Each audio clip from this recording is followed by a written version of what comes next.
Hello and welcome back to the channel, and let me show you what we will be working on today. So in today's episode, or rather, I don't know, video, we will work on a Bomberman game, which is like a classic game on NES system. I remember playing it when I was a kid. As you can see, we have enemies, power-ups, some grid system, and a very simple player controller. One thing to know though, when it comes to player controller, I decided to make the collision system based upon raycasts, just to explain you how the raycasting is working in Godot. But the very same effect can be achieved by just using character to denote and collision shapes. So if you would like to implement the collisions of your player using character body 2D and collision shapes, just go for it. I just decided to use different approach because it seems like more fun. Okay, yeah, let's get started.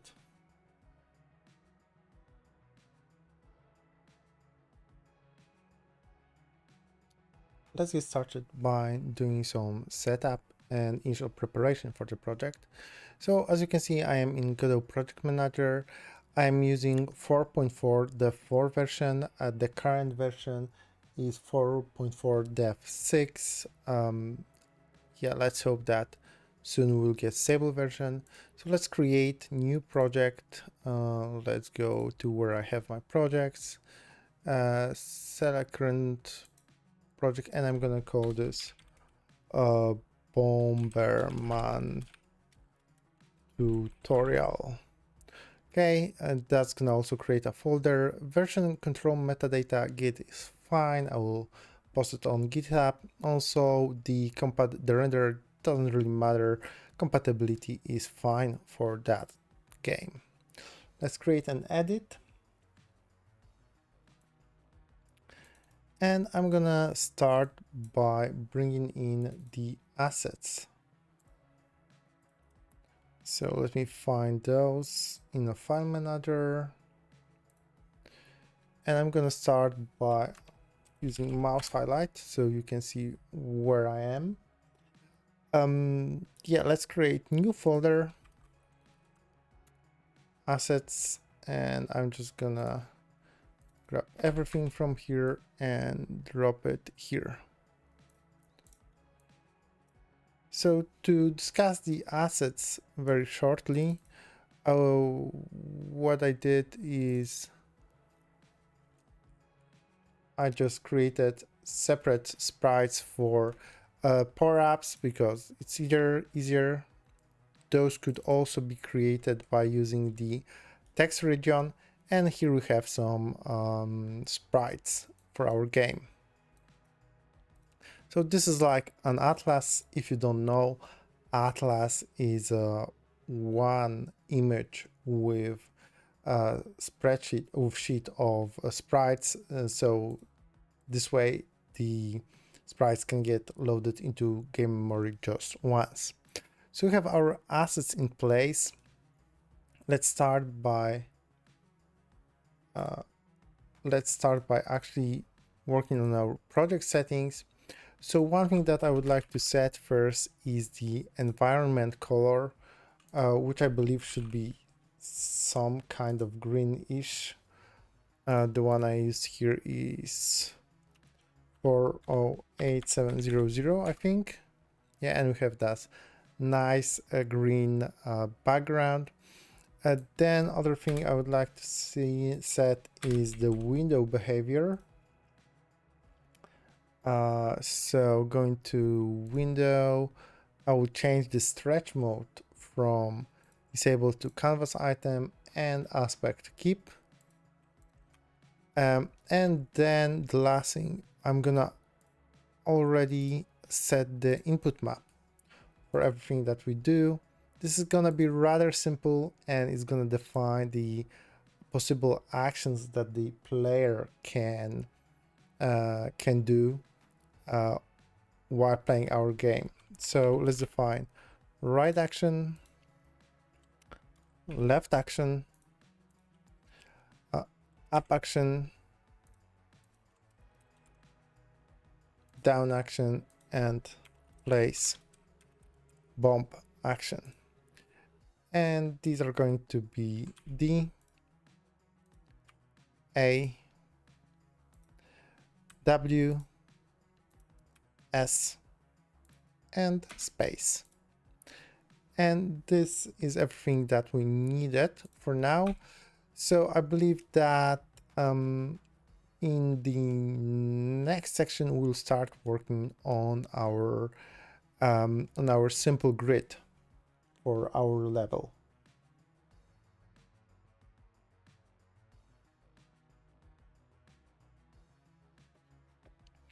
Let's set up grid for our level. As you can tell, the grids are different. I mean, the levels differ in grid. Based on the level, we'll only work on one just to keep things simple, but you can use the very same principle to create other levels. Let's start by creating the main node. That's what I typically do, although you don't need to. It's not necessary. I just like having this top hierarchy container. So let's create a new folder, call it scenes, because this is going to be the folder that we'll use to hold our scenes in. Save it. Of course, it's empty, but we will add a tile map. And if you don't know, the tile map got deprecated, I believe, in 4.3.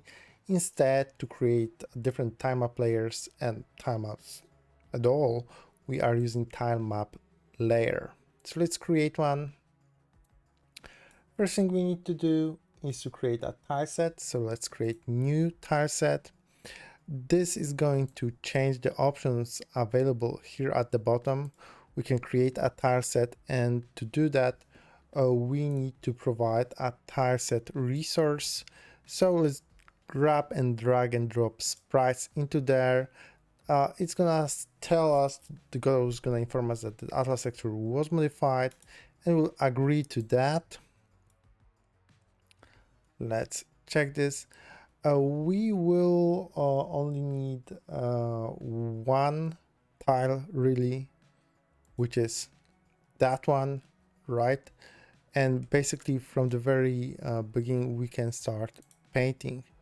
So I can just go to tilemap, grab this, and start painting. Of course, the problem is that this is gonna fill out the inside of the area that we're drawing. So let's switch to line. Let's do something like this and this. We just need a rectangle, and inside I will try to point every single odd tile. Let's remove that one and push this to the bottom, so we have that of one separation. And with that we'll create a very simple grid.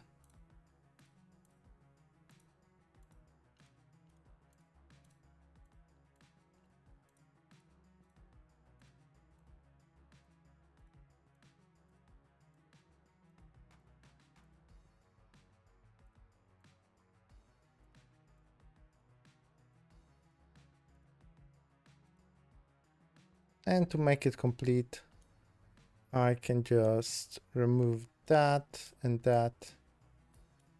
And this should be enough space for us to work on this first level. So yeah, very, very simple setup. Just one tile is needed for us to really create our level. That's gonna be enough to implement every single mechanic that I prepared. So you can save that, and we can move to the next section where we'll start working on our player.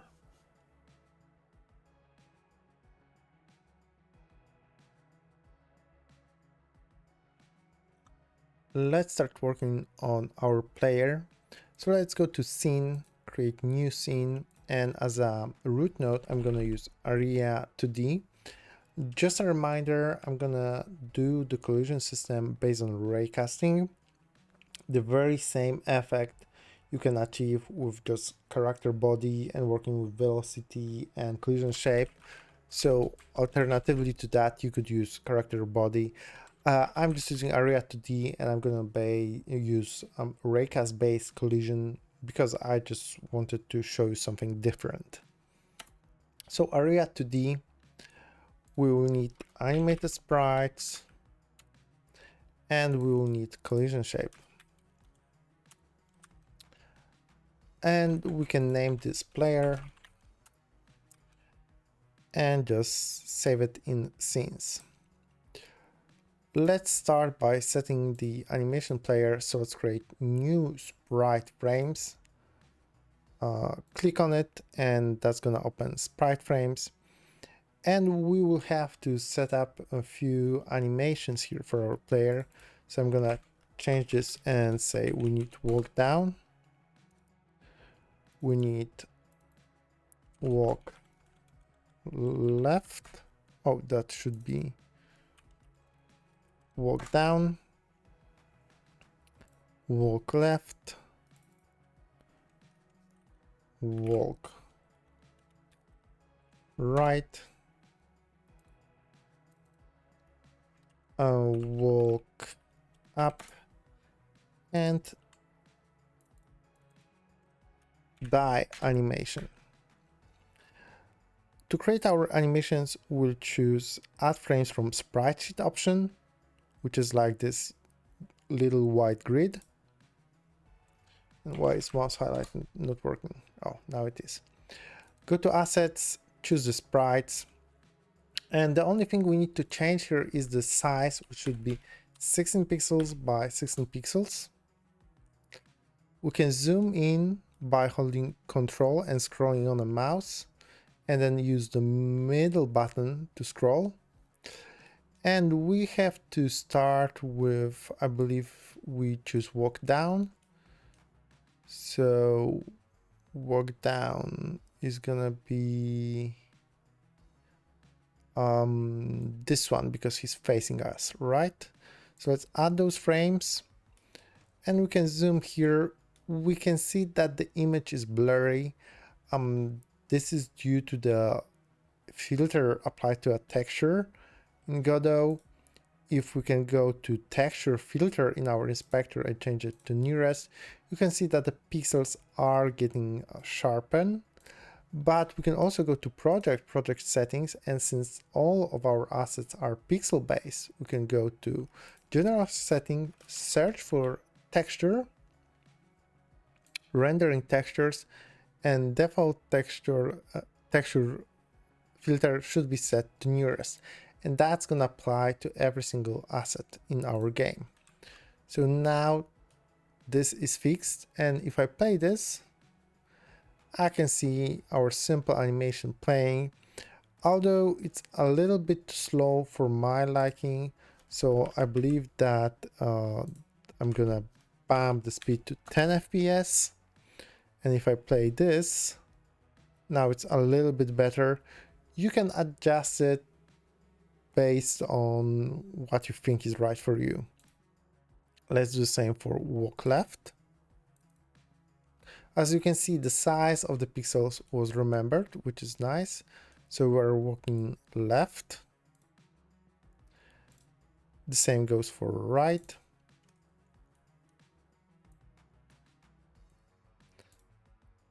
Walk up.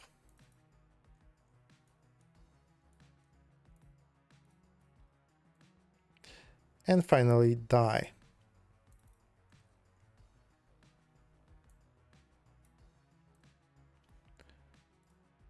For die, I decided to go with 8 FPS as a speed. This looks right to me. Now, even though we will be using the raycasts to do collisions, we still need a collision shape. So let's go with Let me check it. Let's use capsule shape, and the size here on this is 6 by 14, right? And if we go to our main, we need to place our player. So instantiate child scene player, and here we have him. As you can see, and you can tell by the size of our grid and by the size of our player, the game happens on 16 by 16 grid. So I can do is enable grid snapping, and now I can easily snap to where I want. Just perfect. And these are default snapping settings, so it's 8 by 8, which is fine. Okay, so let's actually set one of our animations to be default, and I believe that this one, do we want it to play automatically? Not really, but we can start with the walk down. And if I run it, we need to select the current scene, main scene as a current scene. And if I run it, you can see that we did not configure our camera. So let's do that, and let's bind it to the player. So going to main, I'm gonna add camera 2D, and we're gonna write our first script to actually make it work. So in our camera 2D, let's see, I would like to enable zoom. Now if I click on it, I'm not sure whether this is visible, but maybe if I scroll out, yeah, we can already see this outline of the camera. So how much is getting rendered to the camera. And as you can see, we need to zoom in to make it smaller. So I'm going to just set zoom to be free. This is effectively shrinking the camera size. So now it's a little bit better. And I'm going to write our first script in GDScript to make the camera follow the player a little bit. Just heads up, the very same effect could be achieved with, or even a better effect with phantom camera, and I plan to do tutorial just on that. Very powerful, really useful when it comes to configuring different types of cameras and their behavior. But since our game is so simple, what we can do is just write a simple script. So let's create a new script. I'm gonna go to folder, and I'm gonna create new folder, call this scripts, and set camera, let's call this camera follow. Okay, and we will need a few things here. One thing I want is, of course, the node to follow. So I'm gonna export node to follow node 2D. And then I'm gonna do very simple thing, stupid simple, say process position X of the camera should just follow node to follow X. Okay, that should be enough. Of course, you know, if you use export keyword there, that's gonna get that's gonna be available in the inspector. So what I can do is just grab a player and set this as the node to follow. And oh, of course, it should position X. And that's not gonna do anything because our player is not moving. Also, I can maybe update the position of camera when it comes to Y.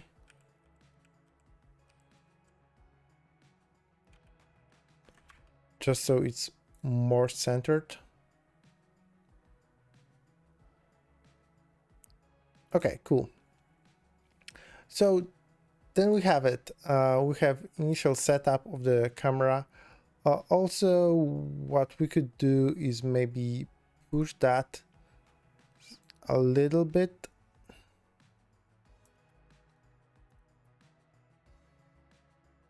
Yeah, but then it's gonna get adjusted by the value of the position X.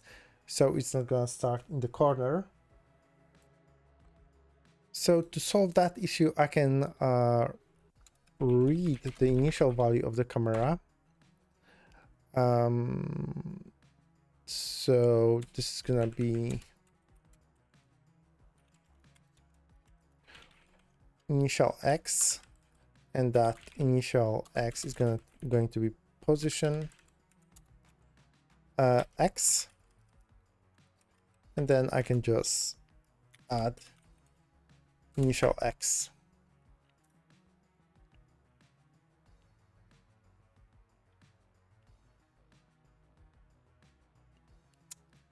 And also we need to add the camera width. Okay, so to calculate this property, what we need is to start with an offset camera X, because I want to offset the camera from the left edge by 2 tiles, which is 32. And then we need to get viewport rect size X divided by 2 and divided by zoom X. And we will subtract the offset camera X. So this calculation, maybe to make it more readable, let's do it like this. That should give us the initial camera X. And yeah, now we have everything in place just as I wanted, taking into account that we would like to start 2 tiles off from the edge. So that's how can we position our camera, and we'll make it follow our player, and we'll start working on movement in the next section.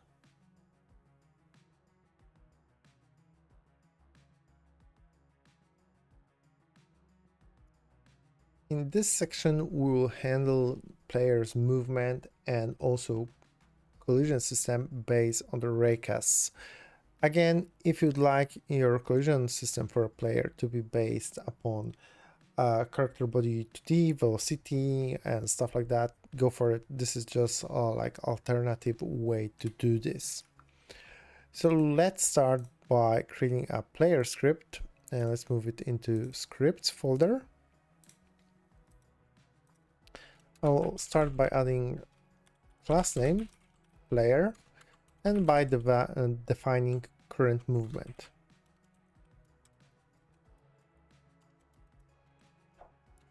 I assume that at the very start, player isn't moving at all.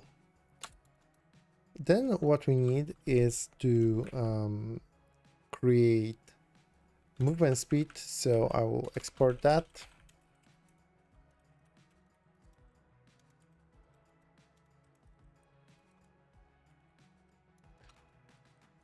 And in process function, I will just do position plus equals movement times delta times movement speed.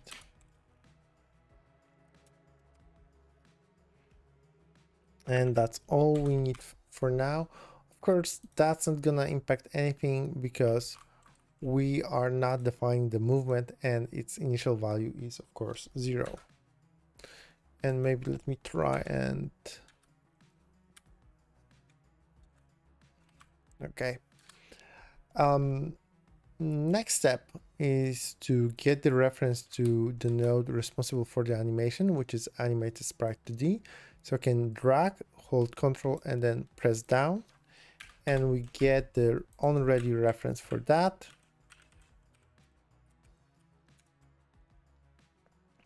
And then main function when we do our processing of the movement as well as setting of the animation is gonna happen inside input, and we can remove event argument, and here we'll decide what to do given given that action is pressed. So if input is action pressed, that's gonna be right.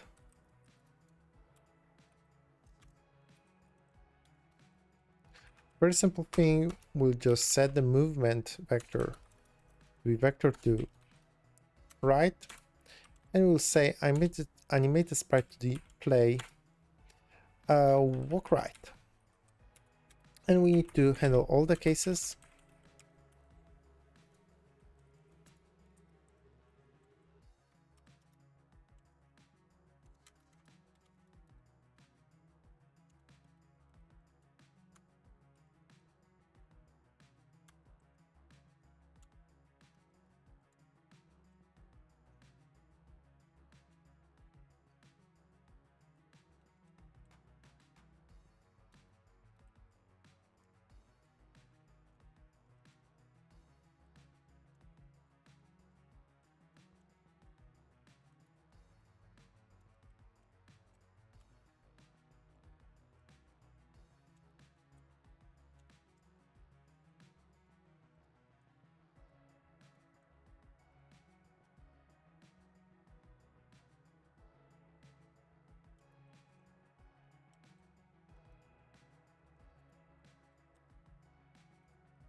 We'll get an error that it doesn't match the signature, so let's actually bring back event input event, even though we're not using that, and that should be enough for start to make us move and also play the animation.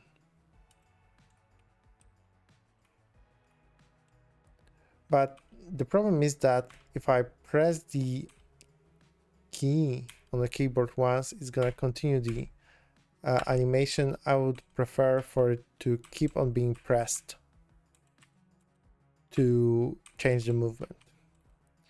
So simple solution for that is to define the last clause, and we'll do movement vector to 0 and animated sprite to the stop. Let's see now. Now we'll only move when the keyboard is being held. Perfect. So that would be the basic of movement. Let's move to the next section where we will handle the collisions with the tile grid.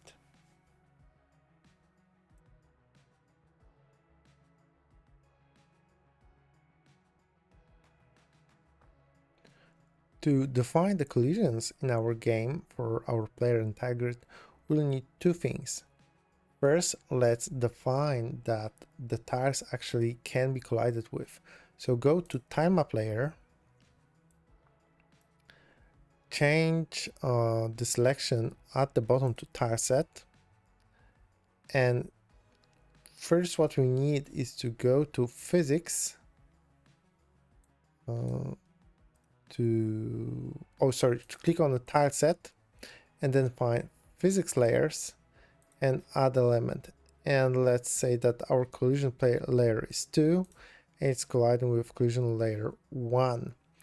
To have those better defined and described, we can go to project settings, scroll down and find layer names to the physics, and let's add what we need, which is player and wall tile. Then I can see that collision layer 2 is wall tile and this is the defined layer for physics layer in our tileset, and it's gonna collide with the player. So in a paint selection in tileset, let's go to physics layer, and let's actually say that yes, we would like to collide with that tile. Perfect. This is all things we need for our tileset setup. Going to player, and actually we don't need to define anything here because we will not be using collision shape to collide or our area. We'll use Raycasts. So what I will do is go to a player and add child node, and that's gonna be node 2D, I believe. Yes, node 2D. I'm gonna call this Raycasts, and then I'm gonna add another node 2D. I'm gonna call horizontal Raycasts, and then for horizontal we need another node 2D. So let me maybe paint a picture for you of how is this going to work.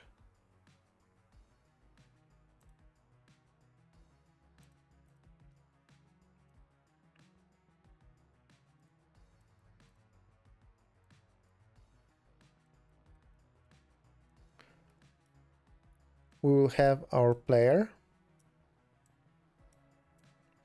and what we will do is we will define a set of raycasts, horizontal for left and right to detect horizontal collisions, and then vertical for top and bottom to detect collisions there. Again, this could be solved with character body,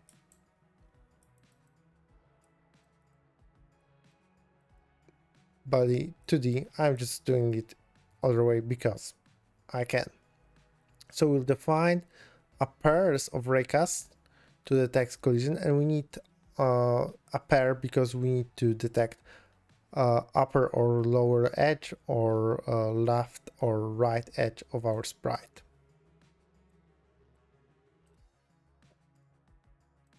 So this is going to be left. We will duplicate that and call this right, and then we will duplicate that and we will call this vertical, and top and bottom. So we have all that, which is perfect. And what we can do actually is to add predefined node we have for raycasting. There's the other way to do raycast, which is by creating raycast query, but since we have those here, let's use those. So yeah, we will need proper naming. So this is going to be left horizontal bottom. That's going to be left horizontal top. And I can just duplicate that and move it here and call this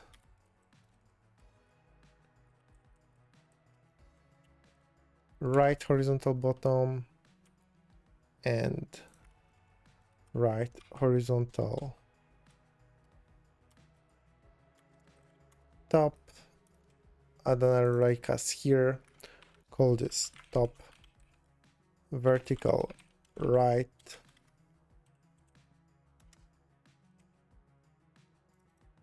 top vertical left, duplicate those, move them to bottom, and change the naming here to be left vertical right and left. I'm sorry, that should be that makes no sense. Left vertical right. That should be bottom vertical right and bottom vertical left. Okay, given all that, we need to set them properly and decide what we would like to collide with. So let's go to project settings and add another layer, and this is going to be brick wall and bomb. And for all of those, I can say I want to collide with 2, 3, 4. Now then there's a matter of setting them up in a proper position. So that should be -2 and 6. And then it should be -2, -6. Then here we have 2 and 6. And here we have, I believe that's gonna be 2 and -6, 2 and 6, sorry. 2 and 6. And going to the vertical ones, we have 3 and -6.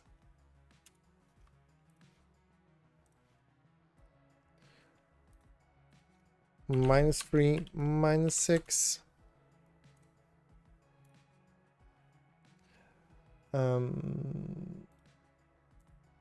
This is -2 and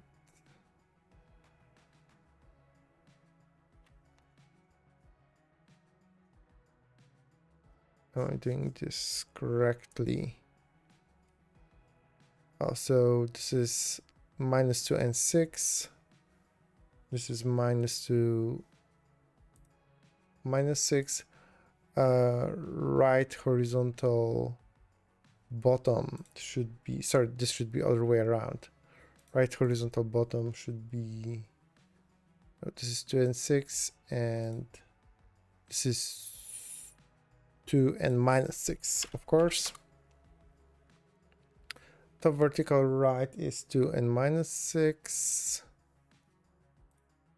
Top vertical left is 3 and -3 and -6. Bottom vertical right, this should be 2 and 6, and left -2, -2 and 6. Okay, and if we take a look at 2D, they are positioned correctly.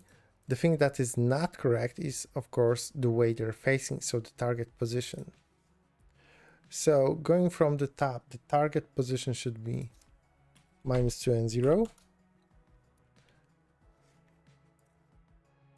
Then this also should be -2 and 0. Then this should be 2 and 0 and 2 and 0. This should be -2 and -2. And this should be 2 and 2. And if we zoom in, we can see how they're pointing.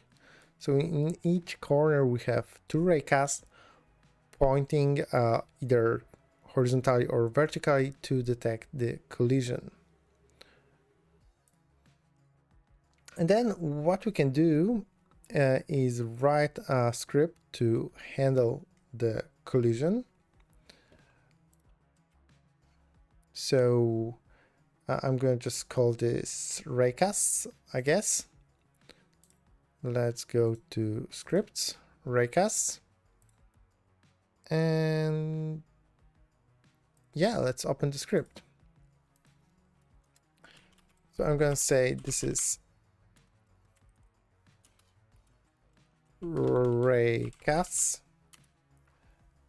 And I will write one thing here, and this is going to be a function, but before that we need some already references, and I'm going to use arrays. So write horizontal Raycasts,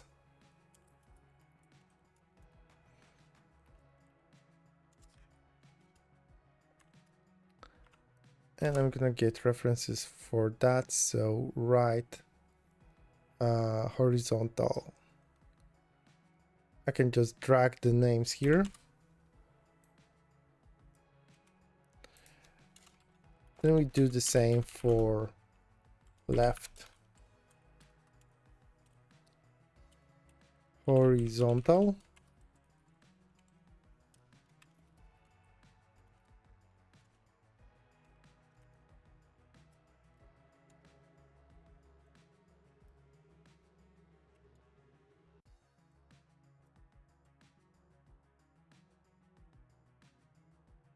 Sorry, Raycast 2D.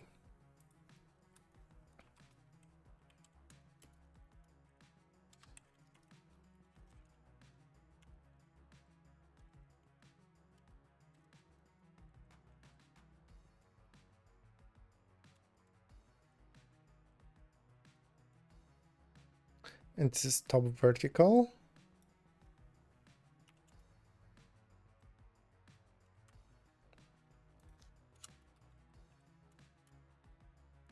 And bottom vertical Raycasts.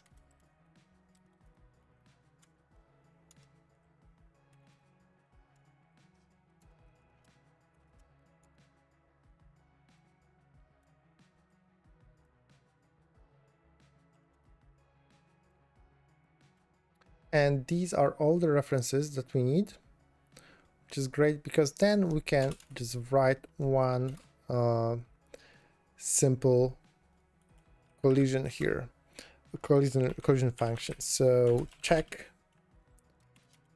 collisions, and that's gonna return an array of vector 2 so that we can get information about the collision, because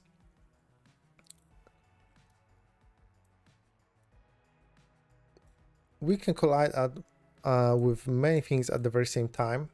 For example, we can collide on left and top and right at the very same time. So we need an array to know that we're colliding on the left, top, and right side, right? That's why, hence the array. So going back to our code, at every run we'll create the collisions array. And you can ask yourself, oh, why do all that code with Raycast if we can achieve the very same with character body 2D? Yeah, I said that. I'm just doing it because to show you how raycasting works and that it can actually be used to detect the collision. Okay, so let's check, is left colliding, and this is left, and also to prevent that error, just return collisions, and that should go away. Did I call it Raycasts? It should be Raycasts. Very bad typo. Okay, is colliding left. We can just use reduce function on our array and say function Or what's even better is we can create that function. So is Raycast colliding, and it's gonna take two functions, accumulator, which is gonna be of type boolean, and next, which is Raycast 2D, and it's gonna just return. Next is colliding or accumulator, and then we can reuse that function in reduce by just calling is Raycast colliding, and the starting value for accumulator is false because we assume it's not, and we can move. Perfect. So if is left colliding, we can just say collisions append vector2 left, and then we need to repeat this for every single direction.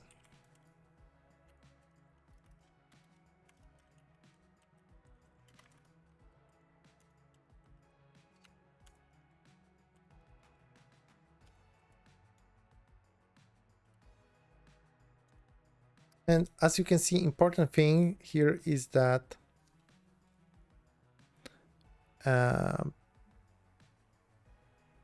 oh, this should be, of course, var. One important thing here to note is that we're not calling a function here, right? Because it doesn't even match the signature. We cannot provide any arguments here. We're passing a reference to a function, which is in Godot case called callable, right? So this is reduce is like a higher order function that's gonna use isRaycast colliding as a lower order function to execute.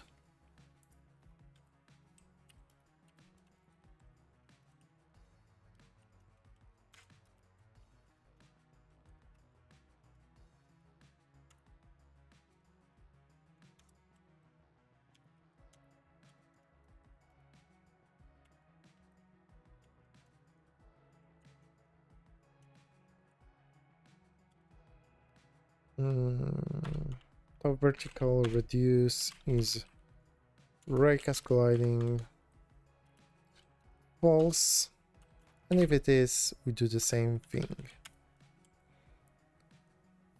Also, we can say that this should return boolean. So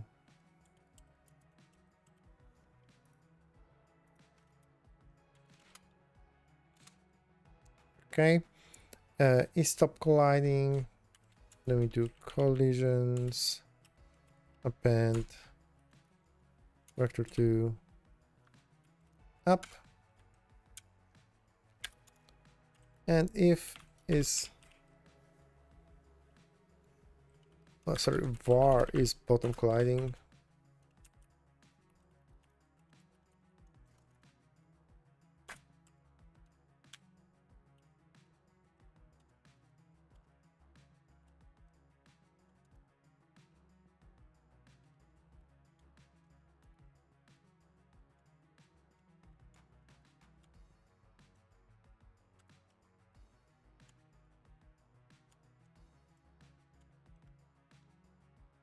And that should be it, really. The only thing that we need is to actually use it in our player. And this is gonna be really simple because of how we set everything up. In process function, first I need the reference to Raycasts, so let's grab this. And here in process, I can just say var collisions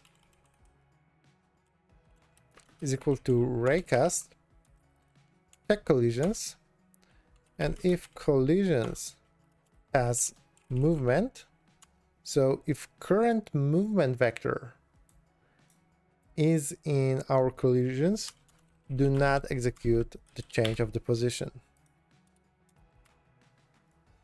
And let's see about that. And it's not working. And we have some errors. Let's see.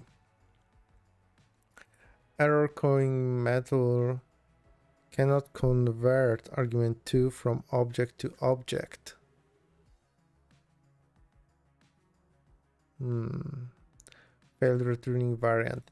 Okay, maybe let's try and get rid of. Is this because of the typing? No.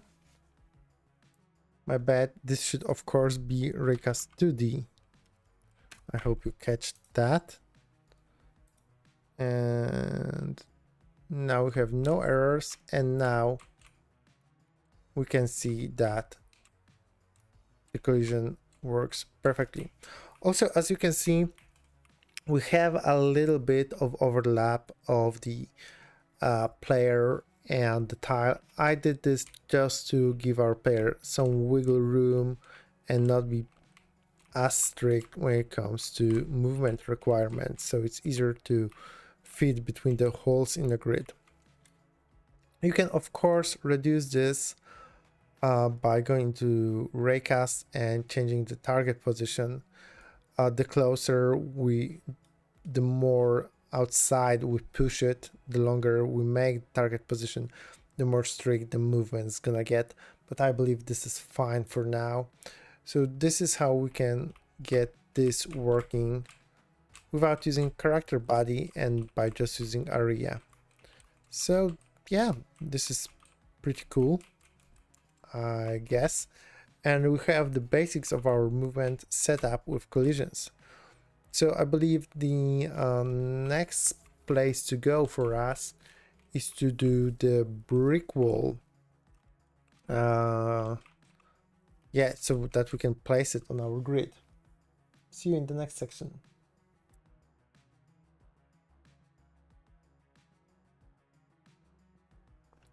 In this section, we will work on creating the bricks that can be destroyed by our bombs. To do so, let's start by going into main, and I will create new scene, and I will choose other node as a root node. Let's find area 2D, and let's start working with it. So let's start by adding sprite or animated sprite to the animated sprite, and let's go to animation, new sprite frames, click on that, and we can choose from the assets sprites. We'll have a default one. Remember to change the size to 16 by 16. Okay, so as you can see, this is the default one. Let me enable mouse highlighting for you, and then I can just change the name of that to brick wall, and I will also add the collision shape, choosing the shape to match, and it's gonna be 16 by 16, as you can guess probably. Let's save this as brick wall. One thing we need to add here is another animation for when the brick is destroyed.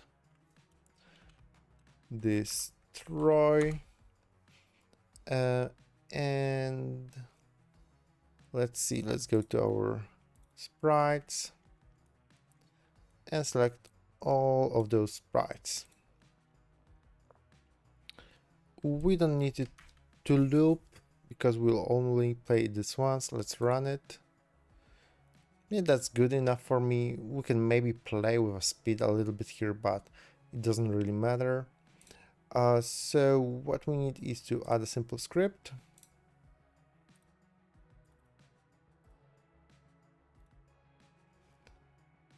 And let's start working with that. For now, that's gonna be rather simple. because I will just create class name.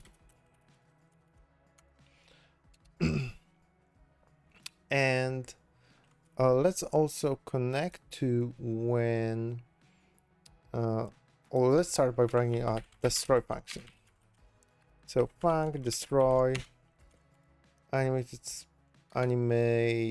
sprite. We need a reference here, of course. Let's drag and drop this.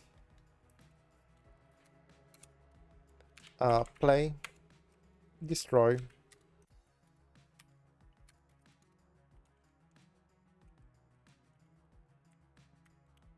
Perfect. And we also need to know when this animation stops playing. So let's go to node and let's find animation finished. Let's connect to that. What we need to do is check if the animation is actually destroy animation.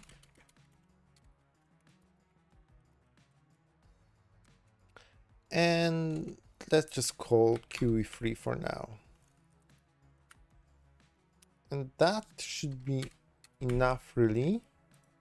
We can go back to main, and what we can do is instantiate brick scene. Let's see. And I would like to, I'm selecting Tilemap Layer. I would like to move it. So maybe here, and I can see that something is wrong with the color. So let's go to brick wall and let's make sure that this will play on load. Now it looks correct. And we can, of course, just duplicate it, and maybe to organize stuff a little bit, let's add empty node and say that these are brick walls, just to keep things organized. Put it under here, and we can spawn and place as many as we'd like. Okay, cool. And that is it for now when it comes to brick walls. Let's move now to bombs.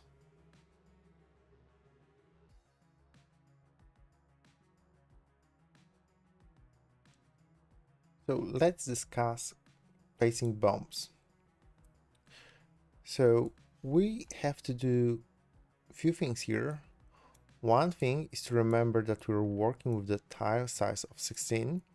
So what we have to do is actually, when placing a bomb, snap it to the next common denominator of 16. So this is, so when player is here and we place a bomb, we need to snap it to the closest 16. Or for example, if he's, I don't know, here, place the bomb right on the grid. So this is one thing. The other thing is to actually make an explosion and to also cut it short, because when we're in a situation like this and we place a bomb here, we need the animation to play in 3 directions, right?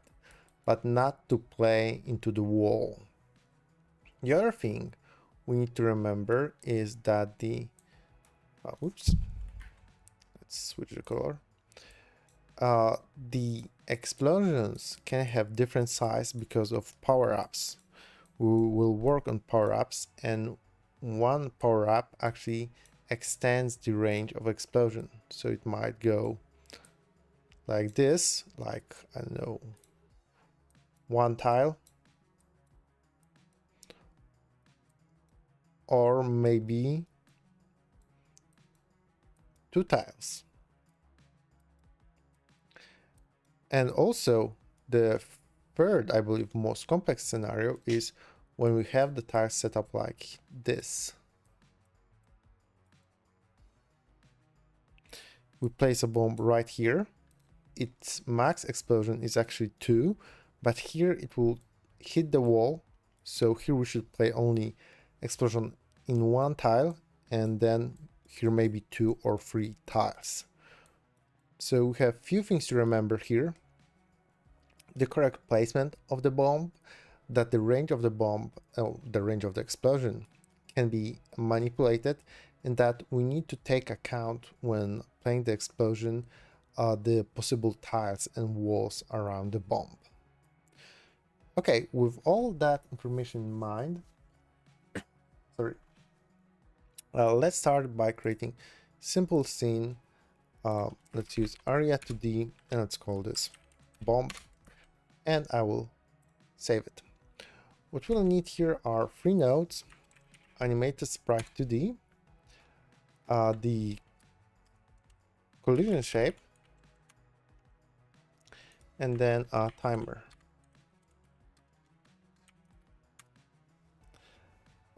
This is going to be a bomb timer. I believe that 3 seconds should be good for now. We will make it one shot and we'll make it auto start. From animation, we will create new sprite frames, and let's search the sprites. And this is everything that we need. Although I believe we can like make it like squish and then extend. So given that, I will also add 2 frames back. So this and this. So it grows smaller and then goes bigger. And this is fine. We'll make it play on a load. And for collision shape, we don't need much. We need just rectangle of 16 x 16 because that's the size we're working with. And with all that in mind, we can start coding. So let's go to scripts. Okay. Class name is bomb. We will have explosion size here inside the bomb. And for now, we'll just do timer timeout. So let's remove that. By the way, you can press Ctrl, Shift, and K to delete whole line in the editor. So just to make sure you catch this, this is Ctrl plus Shift plus K to delete whole line.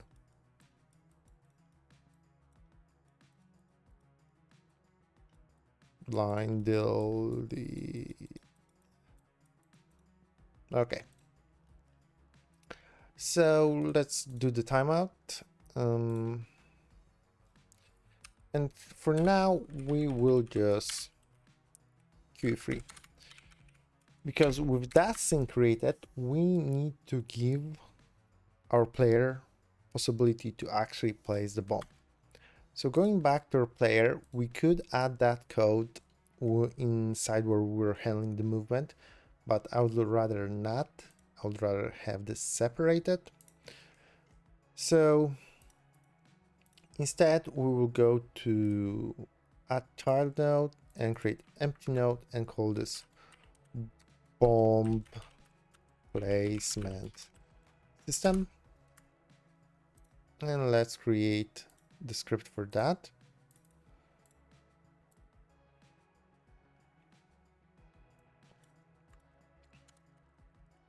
Class name, oops. Class name bomb placement system. So we'll create the reference to bomb scene. And I will preload it. Let's search for bomb PSCN. Perfect. We'll define the tile size, as this is rather important, since we need to know the tile size to snap the bomb properly to the grid. Let's see. We will need the reference to player. For now, we will initiate this as null. Bombs placed. We need to track the amount of bombs that are currently placed because we will upgrade it via power up. And we need to track the explosion size. Already we can get the reference to a player by calling getParent. And then let me think. What we actually need inside of player is to handle the bomb placement, because I would like to keep everything inside one input function so it is easier to track. So we can just do elif input is action just pressed place bomb, and we'll call bomb placement system, which we need to get reference to. Bomb placement system place bomb, I guess. And what we need to define here is actually, well, we have the movement speed. We also need to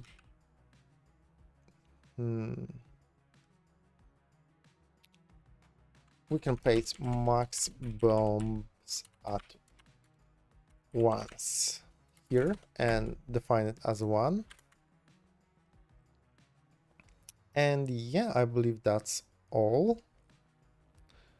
So going back to bomb placement system, we can create place bomb function, and let's test did we correctly connected this. So just print bomb.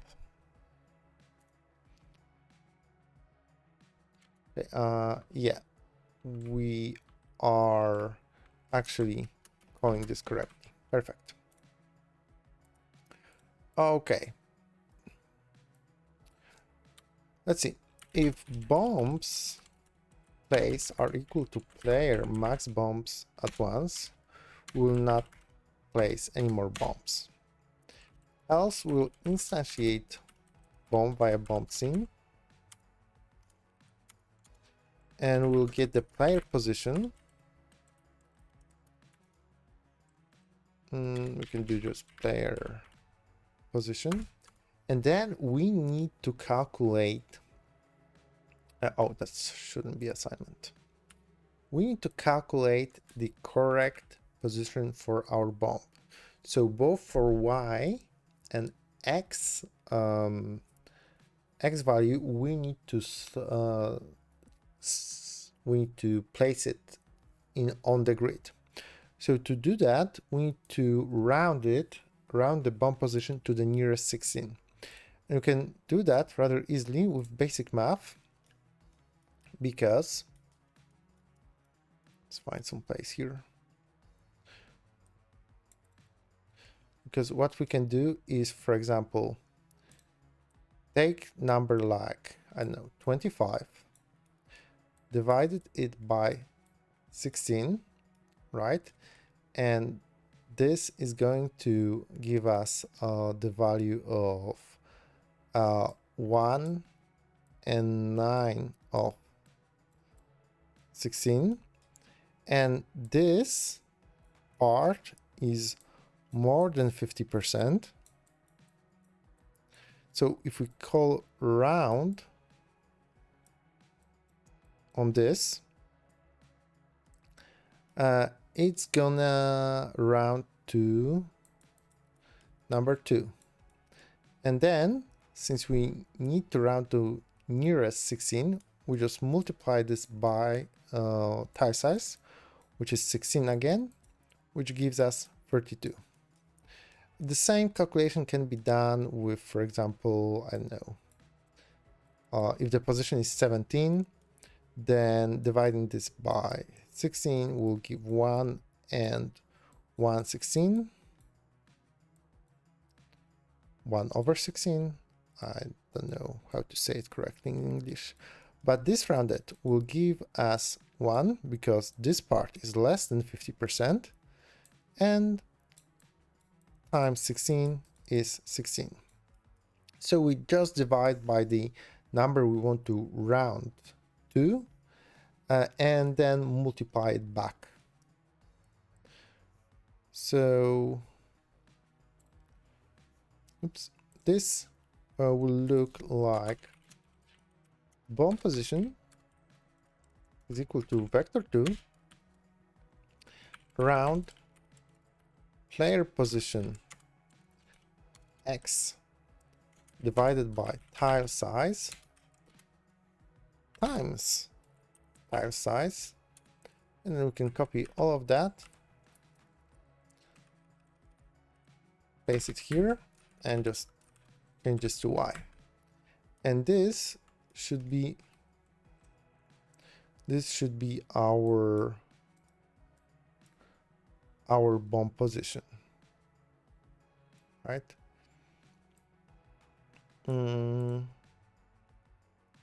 Maybe just to make it a little bit more readable.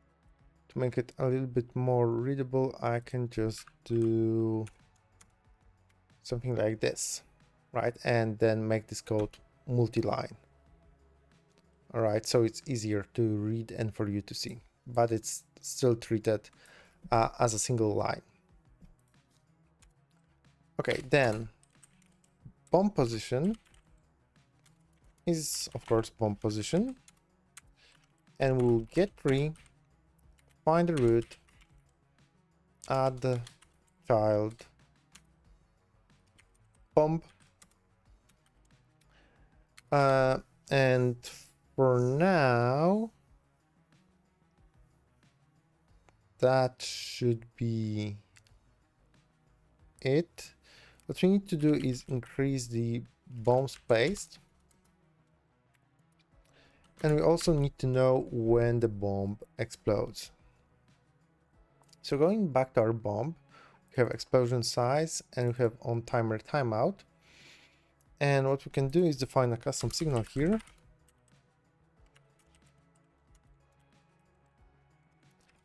And just call this here.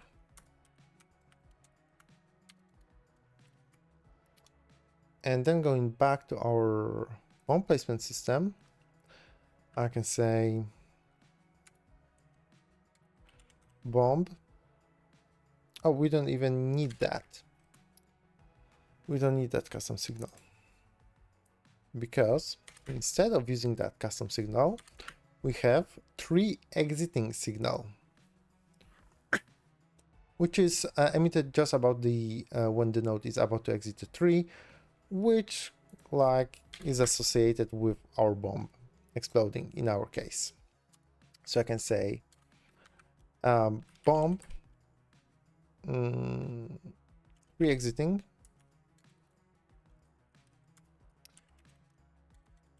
connect on bomb exploded, and this is just a custom function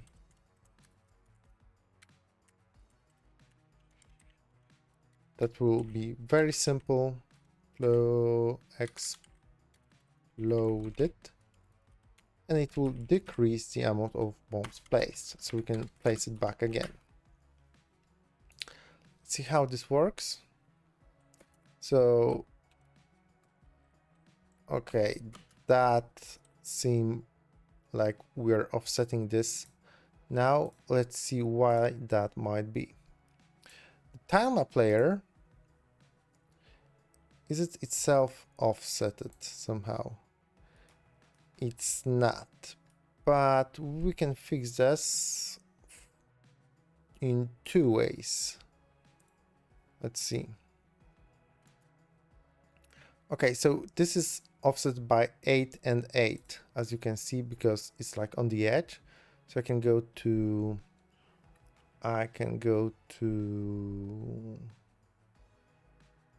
player bomb placement system and just say +8 +8.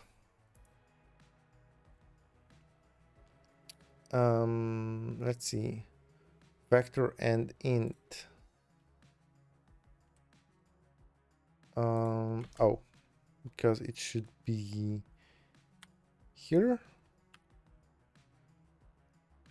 and it should be here.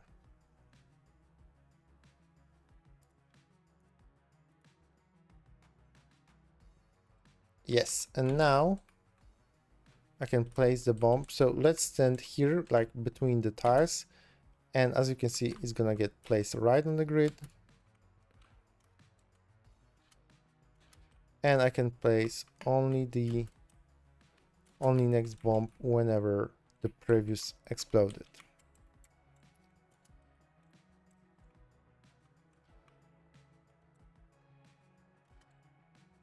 Yeah, but the problem is, right, it sometimes doesn't place correctly.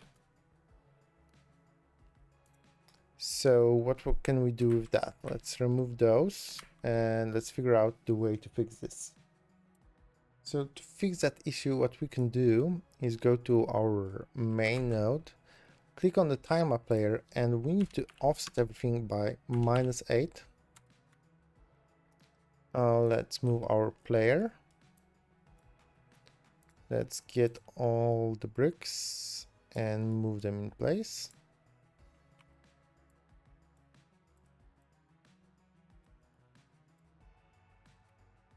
And that actually should fix the issue with placing the bombs. And yes, it does. Okay.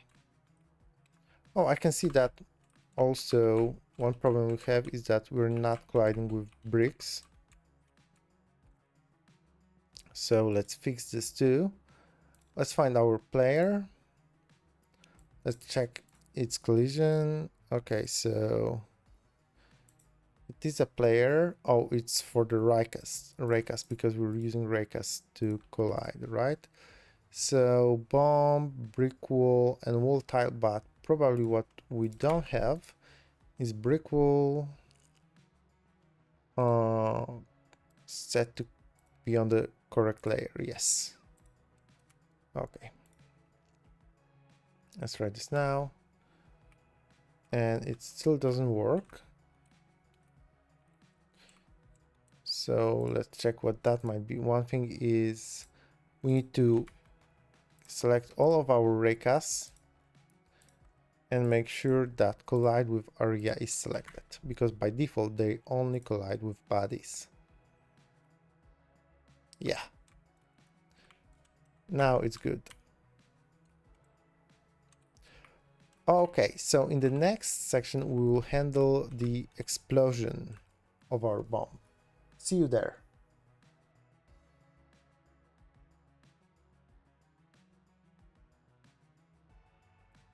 Okay, so let's start working on our animations, and it will consist of two parts.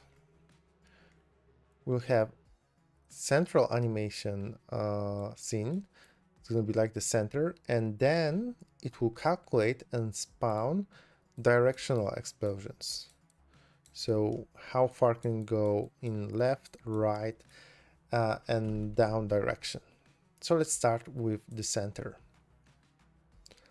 Let's stop the game running. And let's go to scene, new scene. And we will use area 2D. And what we will do is we'll add animated sprite 2D. And we will add collision shape. And collision shape, as you can imagine, should be just 16 by 16. And to be honest, we could reuse one shape for the collision because everything is 16 by 16. Let's call this central explosion. Going to animations, we need new sprite frames. This can be default and can play on auto load. And we need to find the central explosion sprites. So this is 1, 2, 3, and 4. Add these. And when it comes to collision, when it comes to collision, I believe that should be a separate layer. Let's see. Yeah, we will create another layer for that. So go to layer names, 2D physics, and we'll do explosion. Set it to 5, collide with, let's save this, collide with, layer should be 5, collide with player, brick wall,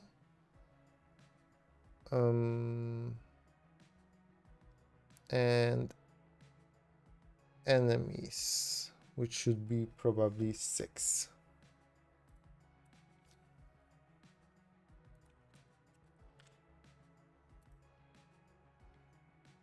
Yeah, okay. And if we play this, this is a bit slow, but we can leave it as it is. You can play around with it, of course. Yeah, and then we also need, so this is it for now. We also need the directional explosion. So let's create new scene. And let's see. We're gonna make it work very same. So animated sprite 2D, and as you can see, most of the things I'm using are areas, animated sprites, and collision shapes. You can go really long with them. Animated sprite. What we need is to define the new sprite frames. Set this to 16 by 16. And here we will have to work a little bit, because if we take a look at the sprites, what we have is we have 2 types of sprites for each direction. This is either middle or the end, or I don't know how you would say that, like the ongoing long explosion or the ending explosion, right? So let's create names here. It's gonna be, I'm gonna call them down, end, down, middle,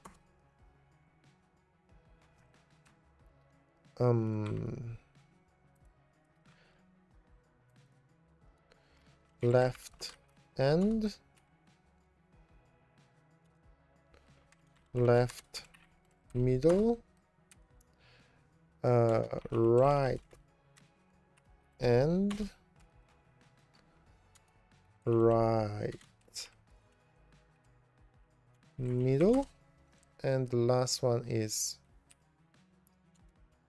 up and up middle.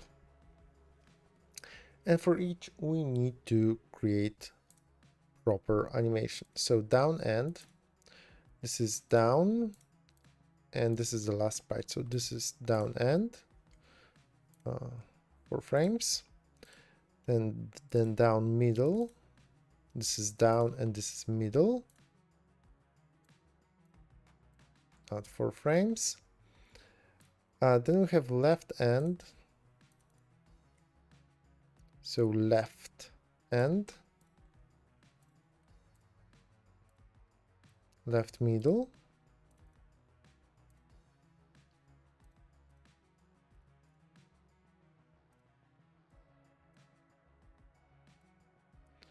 right end,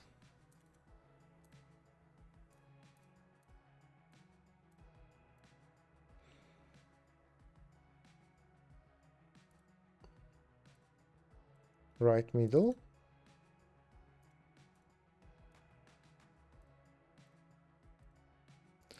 up end,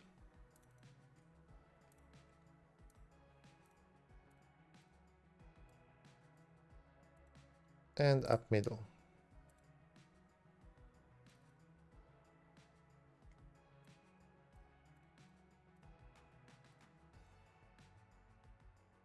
Okay, and I will call this directional explosion. and save this.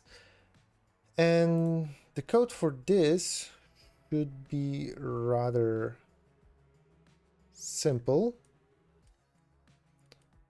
So let's create this in scripts folder.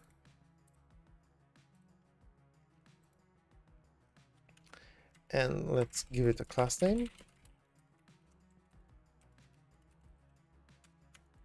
We'll need to pass the animation name to it so that we know, well, how to play this. Let's call this play.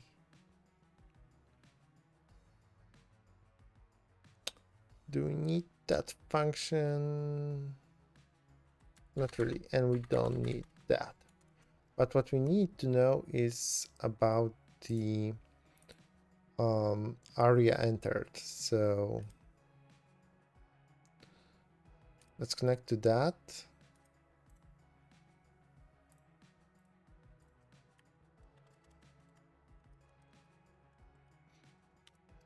If aria is player, we will call aria as player die. Okay, do we have die function? I don't think we do, but we can just do this for now. And that's basically all the code we need for the directional animation. What is more important is the central explosion, because that's the meat and bones of it. So let's create a script here and let's start working on it. And what we need is class name.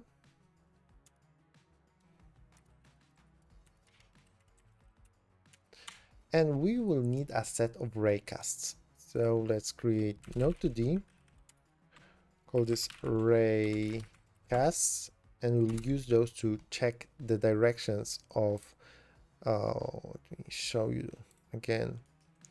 We'll use those to check the directions in which and how far explosion can go. So let's grab raycast2d and we'll call those raycast up, raycast down, raycast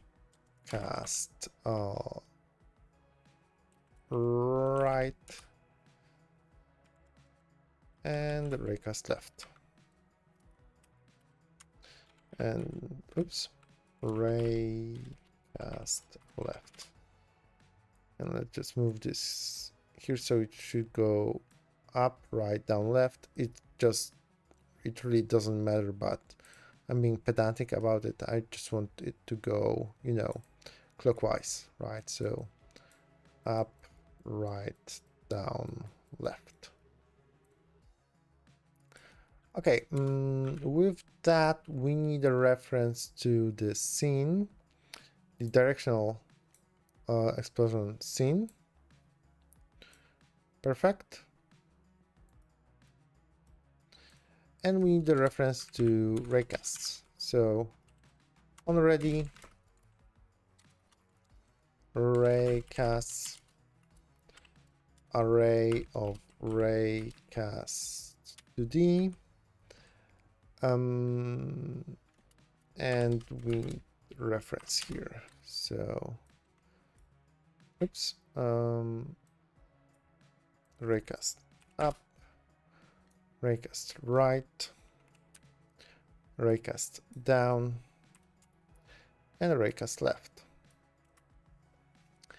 And we also need to know about the size of the explosion. And of course, it will start as 1.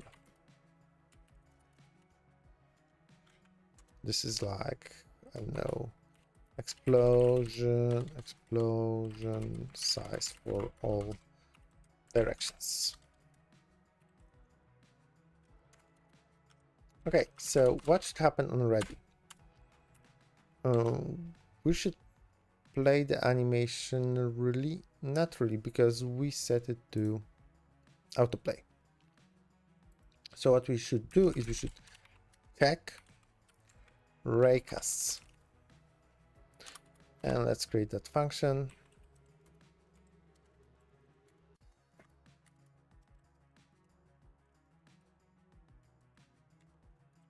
Okay, so for each raycast, we need to perform a check whether we hit anything.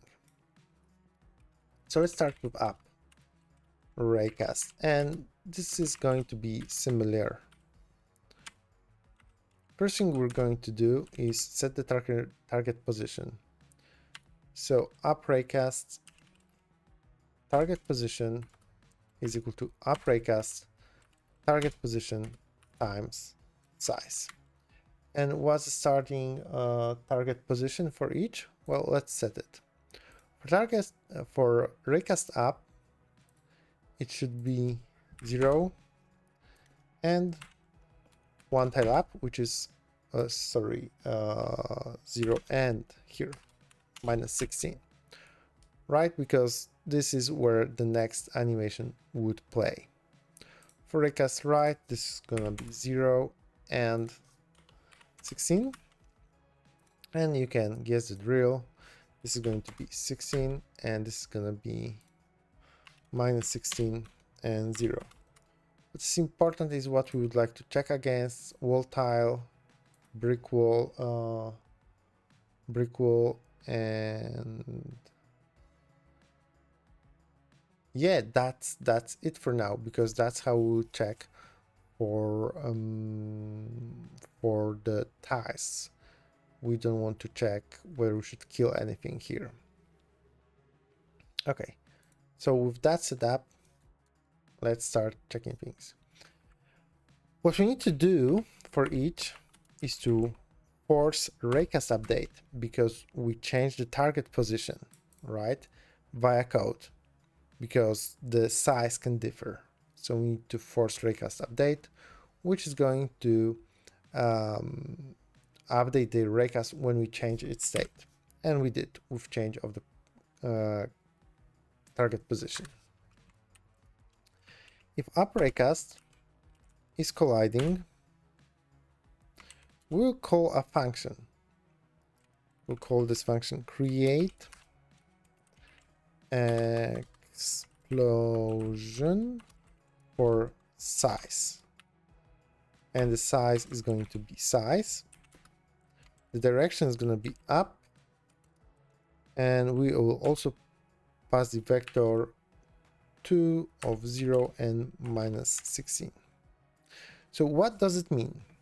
If we did not hit any wall, let's create an explosion with the directional explosion scene of size, which is maximum size in given direction, to the given vector.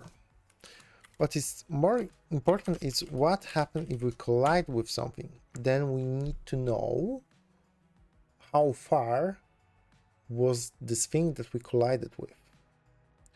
So we can say size of explosion is equal to calculate size of explosion, which is another function we will create, and we pass the raycast there.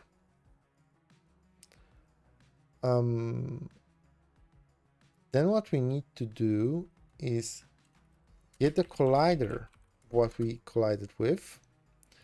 So this is going to be up raycast get collider, and if size of explosion is null, and this size of explosion being null or not being means basically this scenario. If we raycast up and hit the wall immediately, that means that the size of explosion in that direction is 0, but I am using null, which means there's no explosion there, which is correct because we hit a tile, we hit a wall here.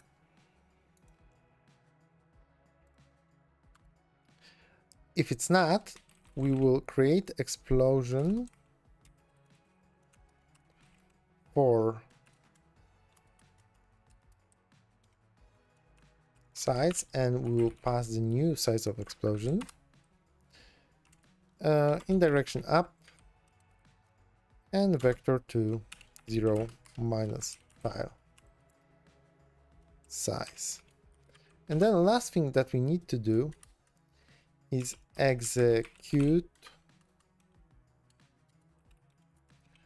explosion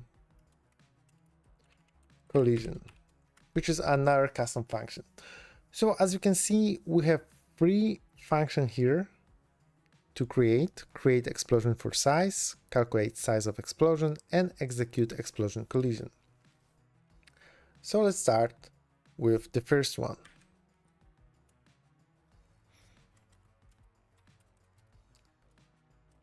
Create explosion for size. This takes size as int. So how many tiles should we go? Animation name, which is string, and animation position, which is vector 2. Now we will loop. So for I in size, if I size -1, if I is less than size -1, we'll call another function, create explosion animation slice, and here we'll call middle with animation name and animation position passed as I plus 1. Okay, so what does it mean? Until we hit the last tile, create middle animations. And then if we hit the last tile of animation, create the end animation. So basically, for example, here we'll create the middle animation, and this is going to be end animation. And we need to create them both. So let's copy this. Create animation slice, and here we'll pass end.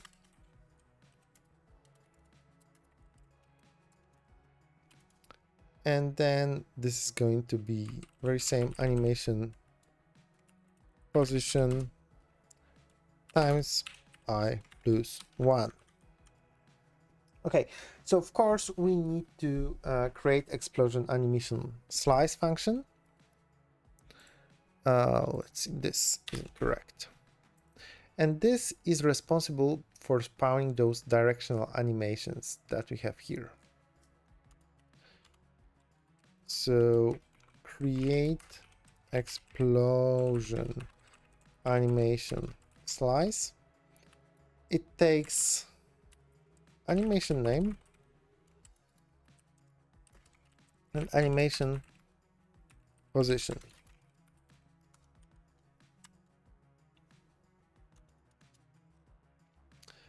What we need here is to create the directional explosion. We have the directional explosion. We need to instantiate it and call directional explosion animation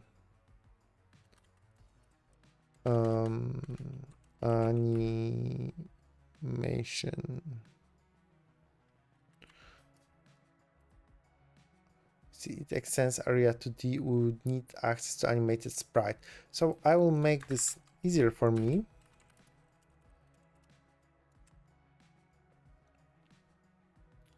Or I could just do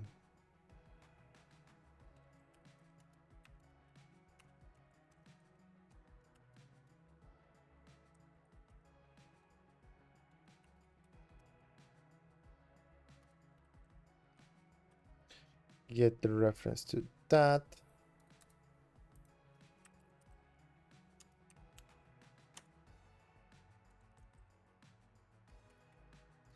Okay, so we can expose a function called play animation where we pass animation name and then animate the sprite to display that animation. So I can just now call this play animation name. Then I need to place it correctly. So let's see, this should be last. So directional explosion position is equal to animation position.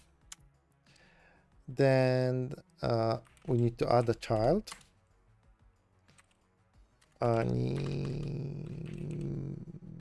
Directional explosion. That should be it, right? So we're instantiating the directional explosion, passing the correct animation name based on the direction of the explosion, adding this as a child, and just playing this. Yeah, that looks good to me. Okay, moving on with the other functions.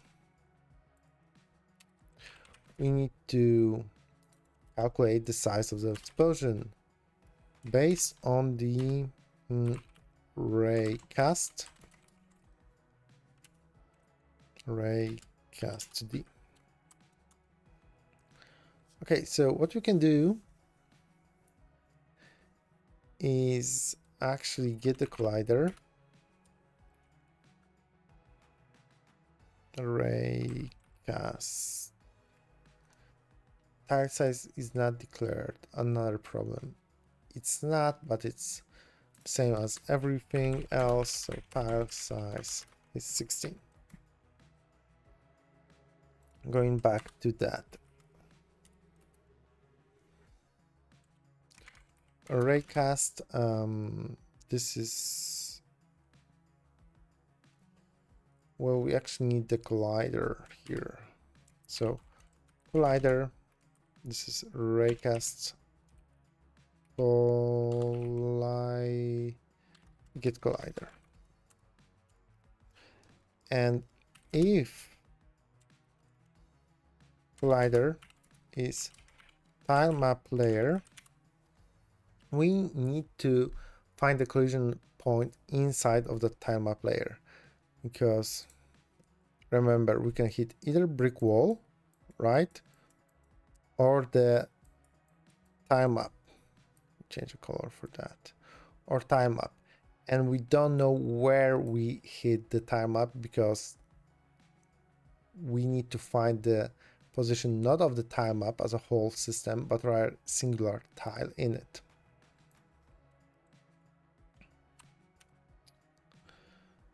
If it's a tilemap layer, we need to find the collision point.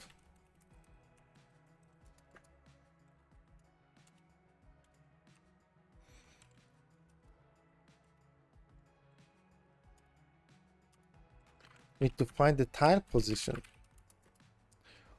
which is collider as tilemap layer, and we need to call local to map collision point. We need to find the distance to collider,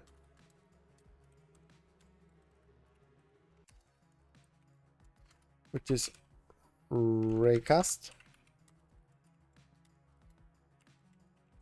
global position distance to collision point. Do we really need tile position here? No, not really. We just need collision point.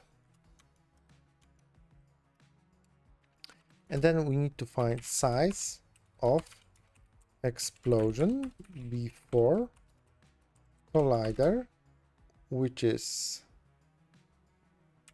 either one of two: max round I, absolute value of distance to collider divided by tile, oops, divided by tile size -1 or 0. So what we're doing here is we're taking absolute value of distance to collider, and then we divide it by tile size -1 and check whether this is whether this has value, or to avoid any errors we get 0. So to maybe better explain everything here, let me draw this for you.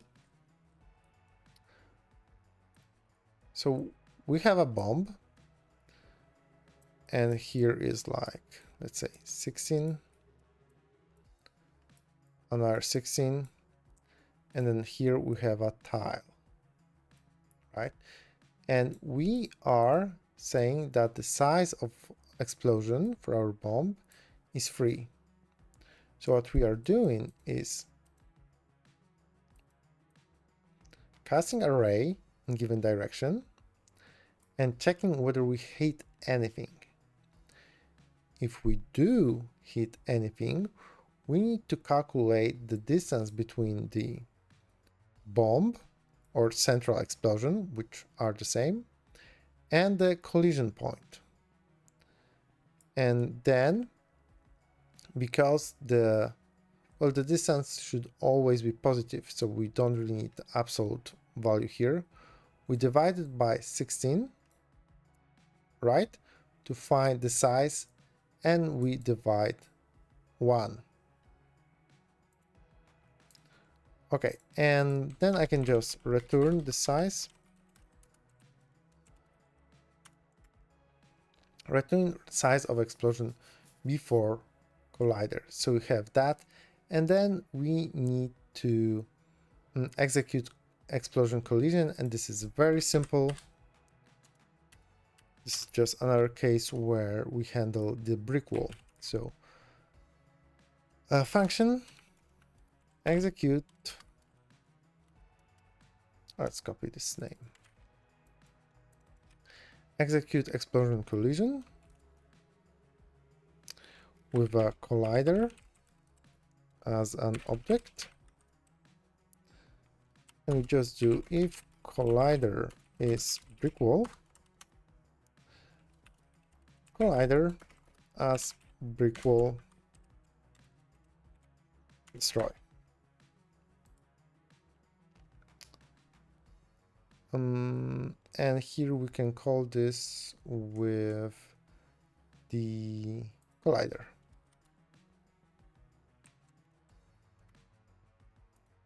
And I believe that's all. Of course, this has to be checked for all other directions. So let's do this. So this is up direction, and then let's do right direction. It's pretty much the same. We can just copy this, or even probably we could create a function that would loop through this array, because these are rather the same. So this is going to be right raycast. And if you don't know how I am selecting the very same phrase in an editor, I just select it, double click it, and I do Ctrl D, Ctrl D, Ctrl D, Ctrl D. This should be right, and this should be actually 0, should be minus tile size, and this should be, since this is right, this should be tile size and 0. Let's see. this and this and this is good. This is right. This is tile size and 0. So this is for the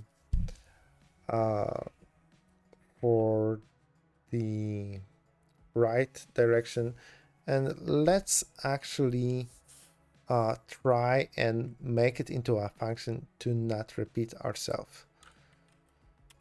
So basically, check raycast for direction, and we need to pass animation name, which is different. This is gonna be string. We need to pass the raycast itself, raycast, which is raycast to d, raycast to d, and we need to pass vector to, let's call this animation direction vector 2. And I hope this works. So let's copy this and replace this with the values from our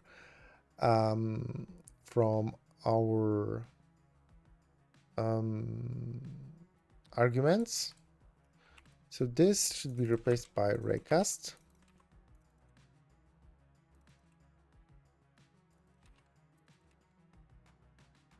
Okay, then this should be replaced by animation name. This should be replaced by animation direction.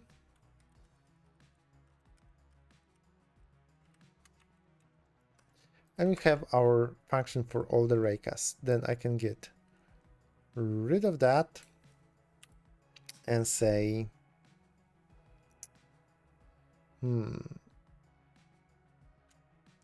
that this isn't going to work because I don't know the animation direction and I don't know the animation name for each raycast. So this is going to be a bit problematic. Or maybe not, because I can just create animation names array. It's going to be up, right, down, and left. And I can create animation directions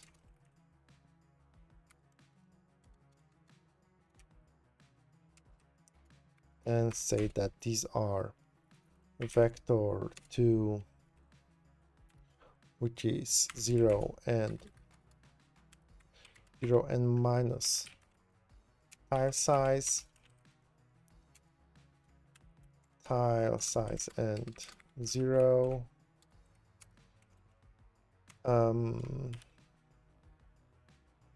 Then we have 0 and tile size, and vector 2 is minus tile size and 0. And with all of that, I can just say for I in raycast size, call check raycast for direction, and I can say that this is animation names at I, raycasts at I, and animation directions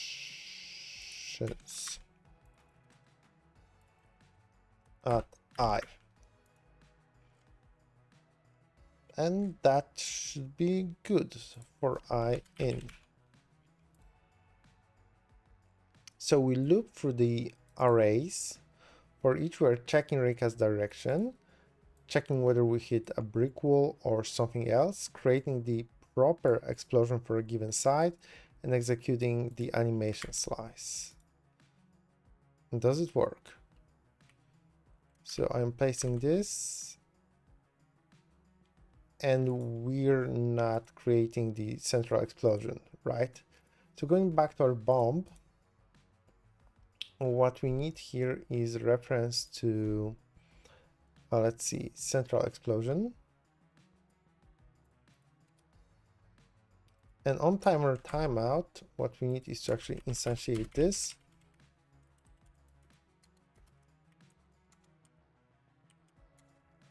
And say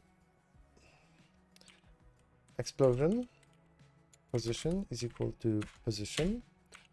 Explosion size is equal to explosion size. And get 3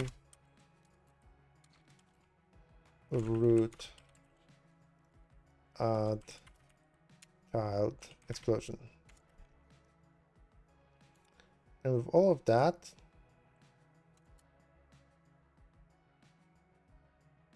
it kind of works, but not really. Okay, so we don't display this correctly.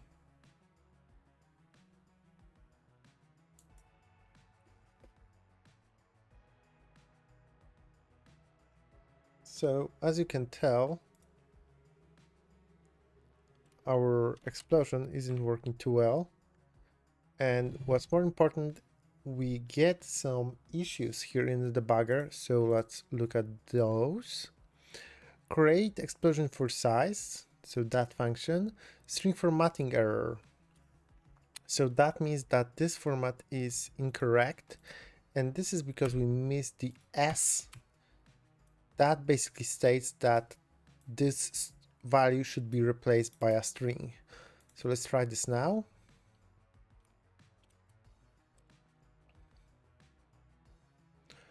Okay, one thing we can see that the animation is looping, so this is definitely incorrect. You should only play once. So let's go to our animated sprite and let's see. No looping, and in case of directional explosion, animated sprite, also no looping for any of these. So let's disable looping.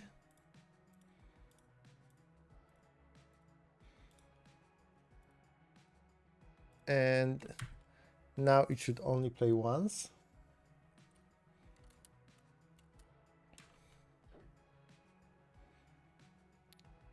Yes, the problem is that it doesn't go away. That's the one thing. And also we can see that it is being played in a wrong sprites, basically everywhere, right? But we expect only this sprite, and let me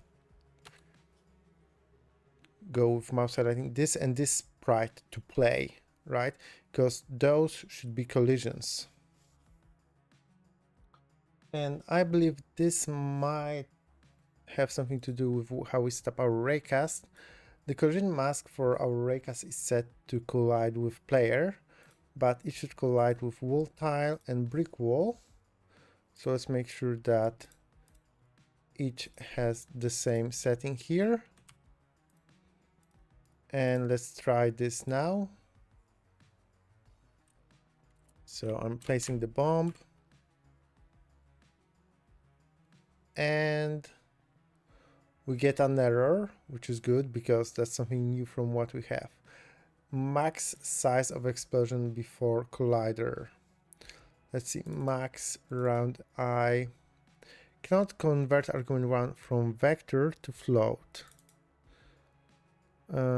Direction to there. Yes, this is the problem. You see, we should use, instead of direction to, which returns vector, right?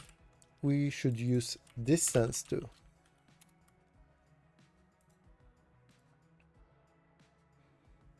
So let's try this again. And I can see that we're colliding with wall ties correctly, but we are not colliding with the brick wall correctly. So let's figure this one out. Brick wall, the layer is 3, right? And the mask is 1. So this looks correct. And I think that the issue is that for our raycast, we also have to check collide with areas because our brick wall is an area. So let's go with that. And let's try this now.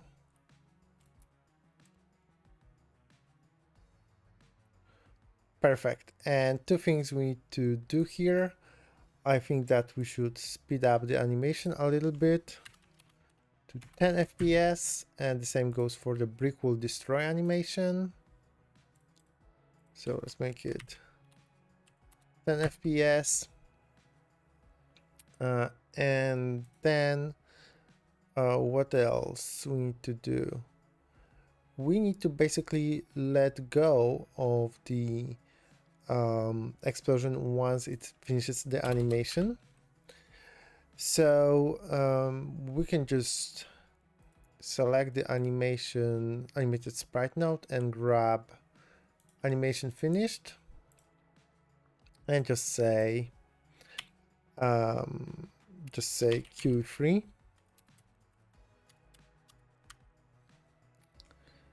And then for directional explosion, let's see. We don't need to Q3 that because the directional explosions is gonna be a child of central explosion and it's gonna get freed automatically.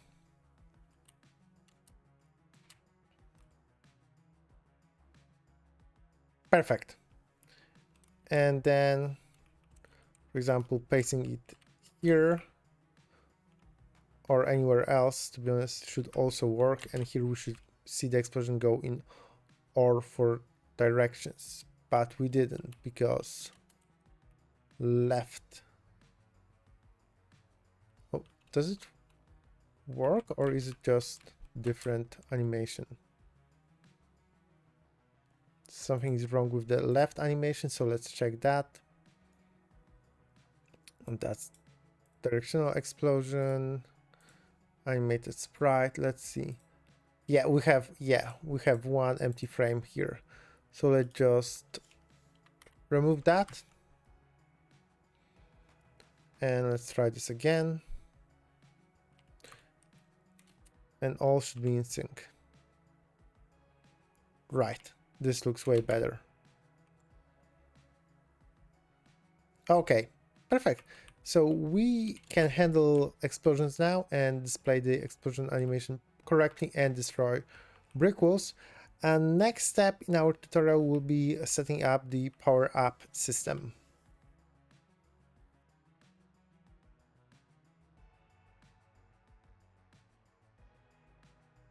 Okay, so in this section we will handle the power ups.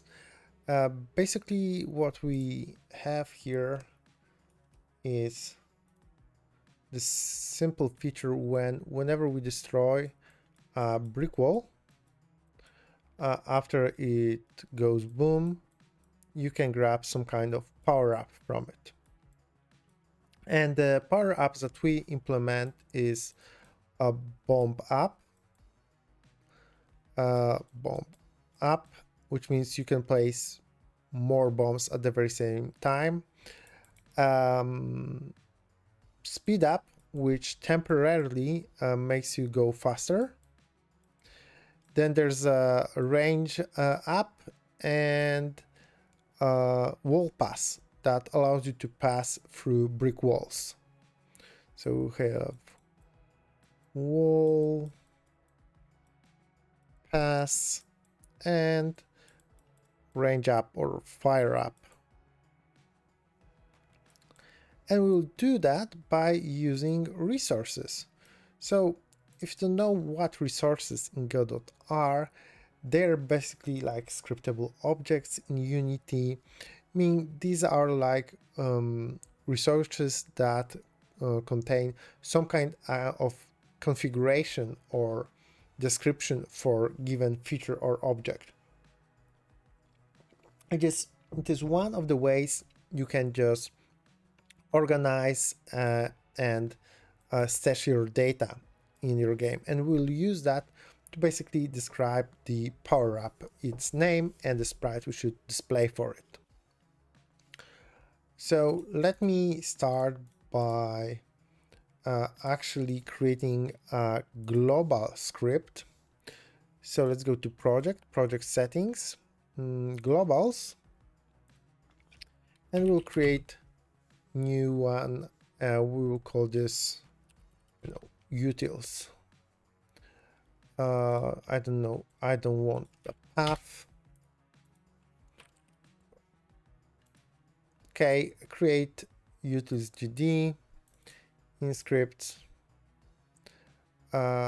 Should be in scripts. Yes. Okay.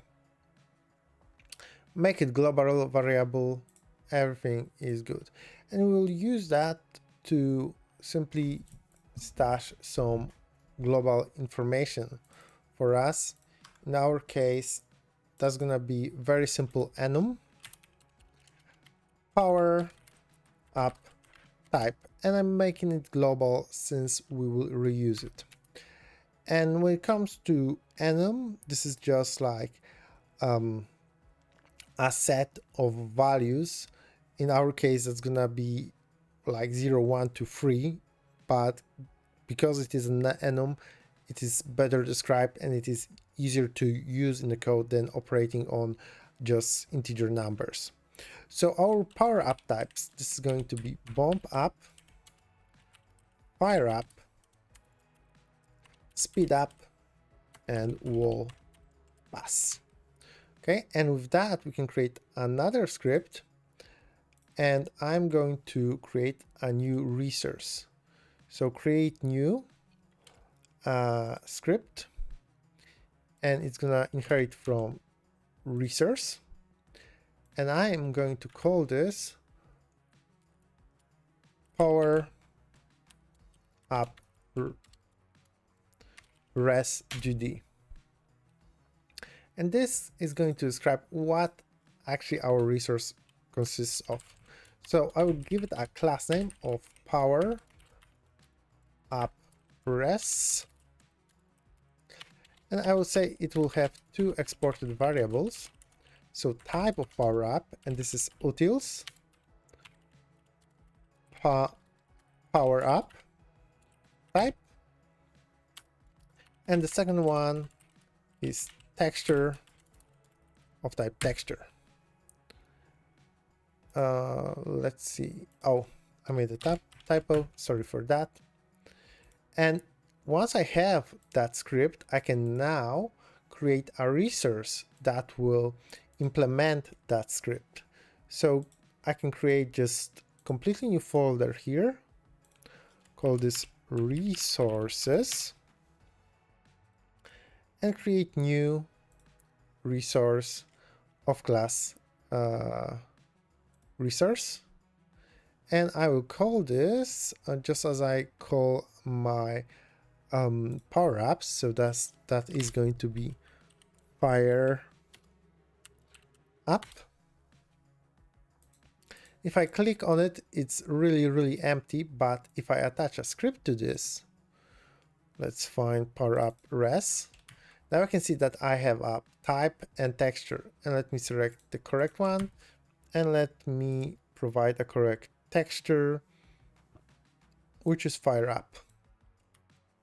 Okay, given that, I can duplicate this and call this bump up,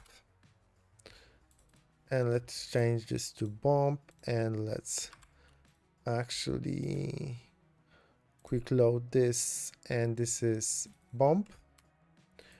Duplicate, that one is going to be wall pass, and for that one I will also select wall pass and quick load wall pass.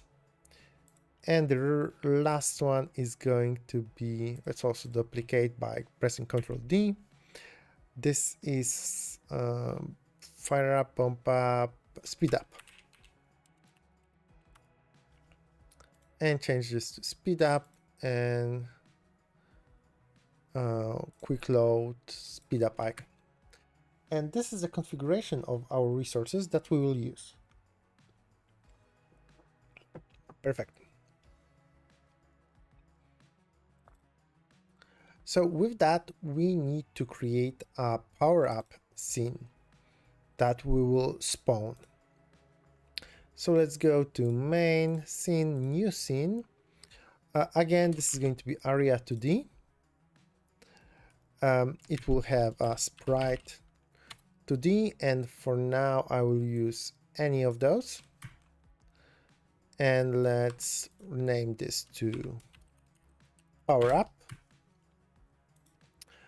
Go to scenes and save it, and then we can just add what we need, which is collision shape.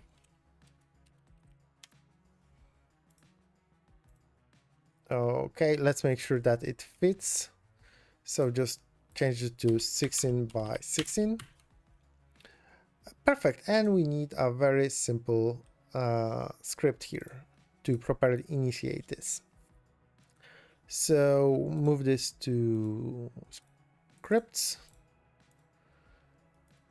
And let's give it a class name.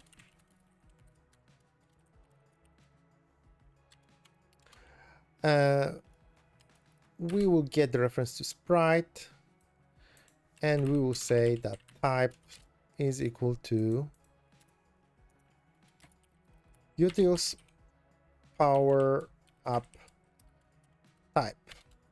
And I will create init function here that will take the resource, just like the ones we define, power up res.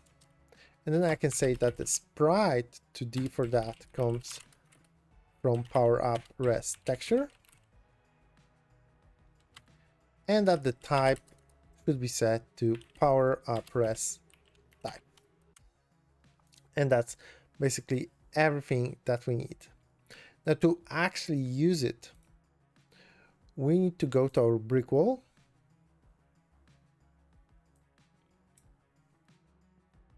and we need two things.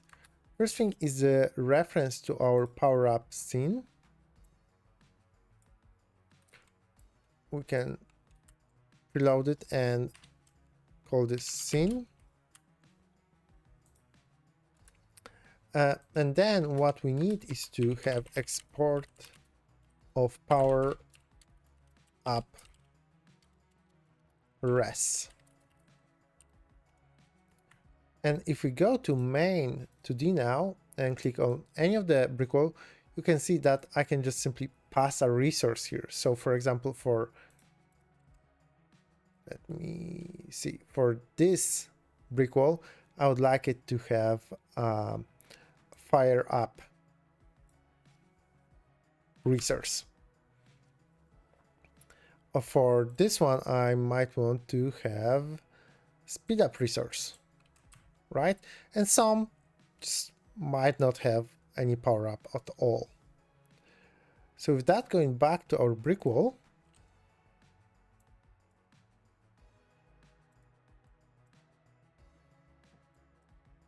and maybe let me close that. We have power up scene and we have power up resource. So on animated sprite animation finished, I can say I can check whether the power up resource is actually set. If it is, we'll call a function called spawn power up. And let's create that function.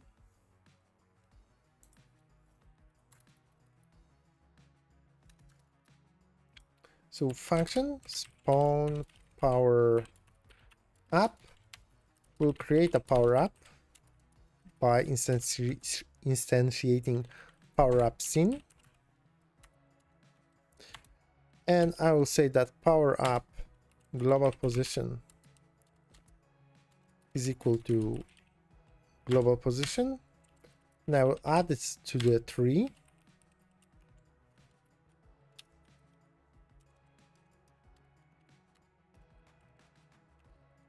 Power up, and I will say power up init with a power up resource. And that should basically be it. Let's see where that works. So I know that this brick wall has a power up. I'm placing the bomb. And I have my power up. Perfect. So in the next section, we'll actually implement power up system for the player to trigger some kind of effect whenever player overlaps with a power up. I don't know, power up resource or power up tile. So see you in the next section.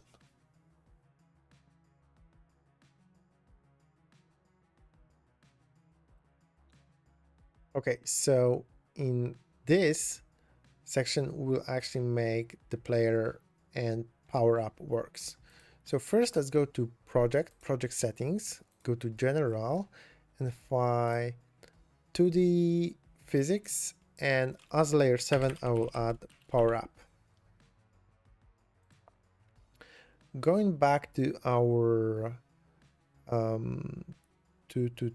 our power up scene, I will set it to collision to layer 7, and I will make it collide with player. And just to mirror it, I will also make sure that the player, right, is actually colliding as an area with power up. Okay, and then what we need to do is in our player check for that collision. So let's see, that should be on area entered. Let's connect that.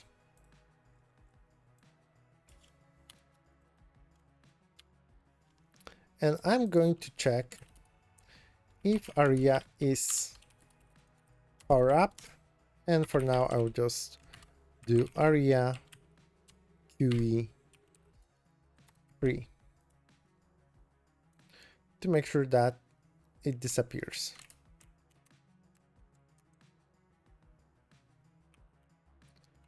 Okay, and it does, meaning that this actually triggers. So with that, I'll create another empty node here and call this power up system because I want this feature to be kept separate. So let's create new script here. Power up system as a name is fine. And what we will create here is a function that will enable given power up. So enable power up, and as an argument, we'll get power up type, which is of type utils power up type. And for now, we'll just print the bug power up type. So then in our player, let's grab that reference to that system and call power up system enable power up, and this is going to be area as power up type. This looks good actually. And one thing that we might add to our power up system is the class name, of course.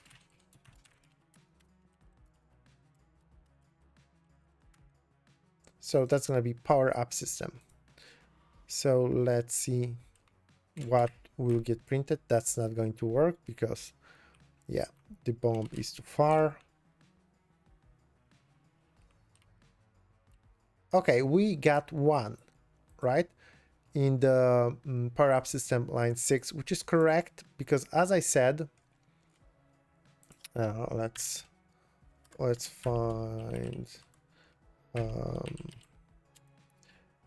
one which is fire up. Yes, because by default, remember, these are not strings or any other things. These are just numbers like 0. That's what GDScript does by default when you define enum like this. That's why we get 1 here. Okay, what's left for us to do is the implementation of rest of things that we need. So go to Power Up System. And since we know that the Power Up type is a closed set for elements, what we can do is we can match the Power Up type with different utils types. So utils, Power Up type, this is bomb type, bomb up, sorry. Then the other thing that we need to match is Power Up type, fire up. Then we need to match this with Power Up type, speed up, and utils Power Up type, wall pass. Okay, yeah, and then for every single one, we need to implement what given power up should do. So what we need first is reference to a player, and the simplest way to do this is to use ready method and just say player is equal to get parent. Perfect. And then going into our player script for bomb up, what we need to increment is max bomb at once to allow to place 2 bombs. So let's go to Power Up System and I'll just say here player max bombs at once plus equals 1. For now, let's comment all rest of this. That should not give any issues. And what I can do is go to main and let's see, where do we have bomb up? I can just replace it here with bomb up, and now I can check whether I'll be able to place 2 bombs at the very same time. So I'm grabbing the pop-up, I'm placing 1 bomb and 2nd bomb, and I cannot place the 3rd. Only now this is enabled once the previous one goes away. So yeah, this works correctly. And of course, to make sure when starting the game, I can only place 1 bomb at a time. I'm pressing space right now. So this power up works correctly. Let's go to the next power up. So player, power up system, fire up. This should enable us to increase the range of the bombs. So let's grab reference to bomb placement system, and here I can just say bomb placement system explosion size plus equals 1. Again, let's place a correct upgrade here. So this is fire up.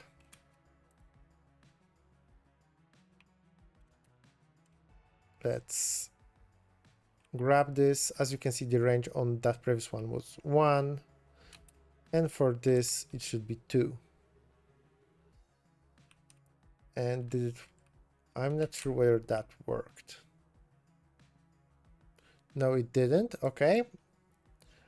Let's see.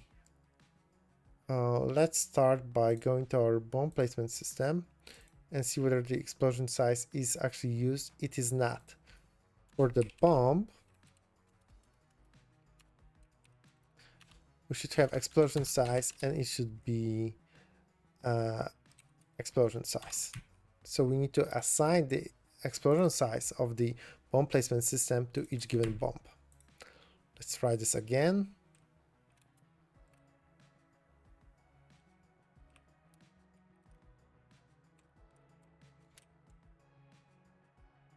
Oh, this isn't going to tell us anything. Okay, let's try this. Go up to here. Yeah, as you can see, the explosion size is bigger now. Perfect. So we have that set up. Going back to power up system, speed up. The speed up actually is gonna require us to use a timer node, and let's call this speed up timer. This is one shot. Let's give it a timer of 10. Yeah, and what should we do for that one is to take the player movement speed, and let's define a speed multiplier here.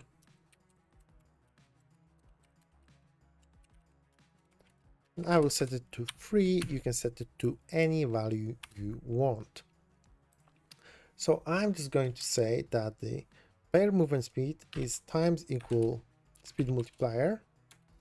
And then I will also say that for the animated sprite, which I will grab a reference to, animated sprite speed scale is also is equal to 3. Okay, and then we need to start the timer, so let's grab a reference to that. And let's start the timer. And let's listen for its timeout. So let's connect. Oh, it was connected to the player. So disconnect. Connect again, and let's select the proper node, which is power up system. And here I can say player movement speed divide equal speed multiplier, and then animated sprite to the speed scale is equal to 1. Okay, yeah, that looks good. Let's test this again. This brick wall should have speed up, power up in that case.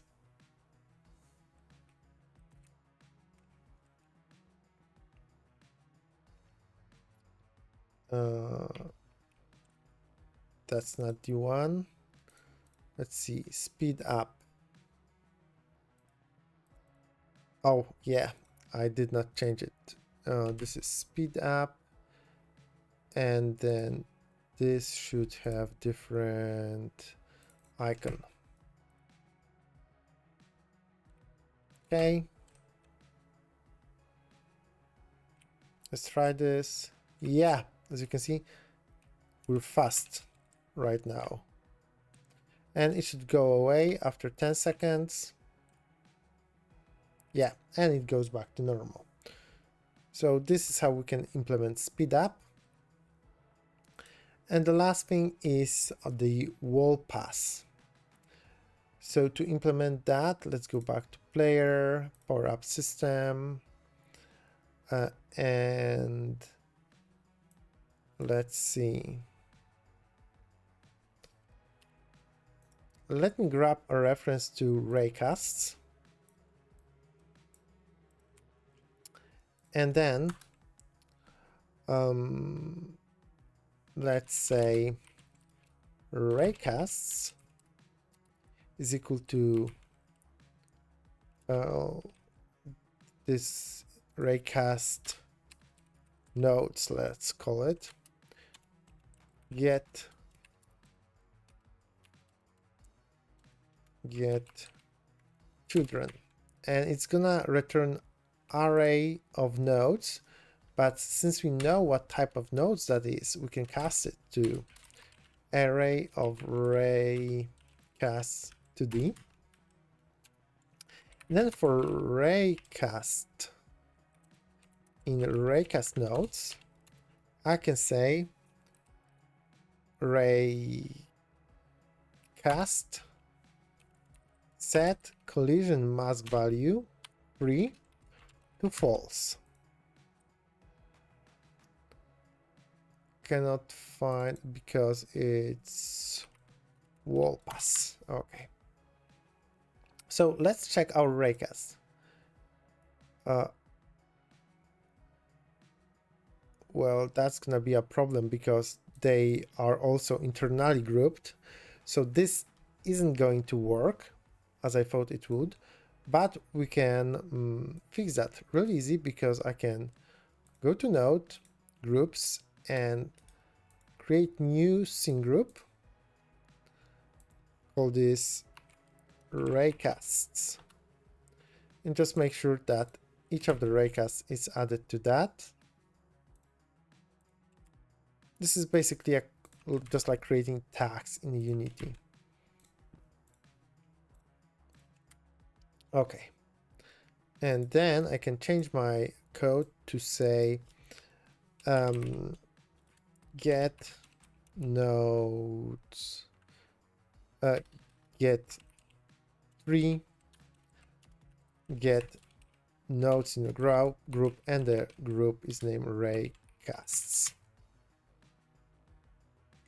And then I don't even need reference to that. Okay. And then if I take a look at the raycast, I can see that the raycasts that are responsible for colliding of our players have a collision mask that sets 3 to true, and 3 is a brick wall. So if we set it to false, meaning we will disable it, that means that the player is no longer colliding with the brick walls. And of course, to test this, we have to set this up. So go to our brick wall and change this to wall pass. And let's try our best. So that's the upgrade. Oh no, it's speed up. Okay, let's see. Wall pass. Yeah, I didn't change that. So that's the wall pass. Remember that we have to have correct type and texture here. I did not. Okay, let's try wall passing right now. Have that, and I can pass through the walls. Perfect. One thing though, we might try to update. You can see that we're passing through the wall, but we're like behind it. This is due to the fact that the player is being rendered first, because the order of the rendering in Godot goes from top to bottom. So let me see, ordering, we can update the Z index to 1, and that's gonna influence the rendering order. So let's try now. Yeah, now it's better. Now the player is being rendered in front of the brick wall. Perfect. Very good. And yeah, that basically covers the power-up system. So we have all of the power-ups implemented. Next and final step, I believe, is to implement the enemies.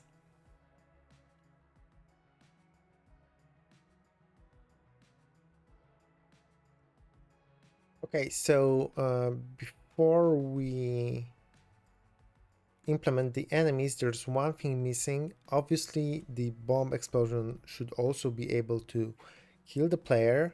So let's go to a player script, and we have die function here, and I can get rid of that. And that should play die animation. So play die. But that's not all. we should also set the movement to vector to 0, and we should set animated sprite to the, we have that set process input to false, so we're not processing any more input and we stay in place. And of course, that should happen whenever we collide with a bomb. So let's see, if I raise power up,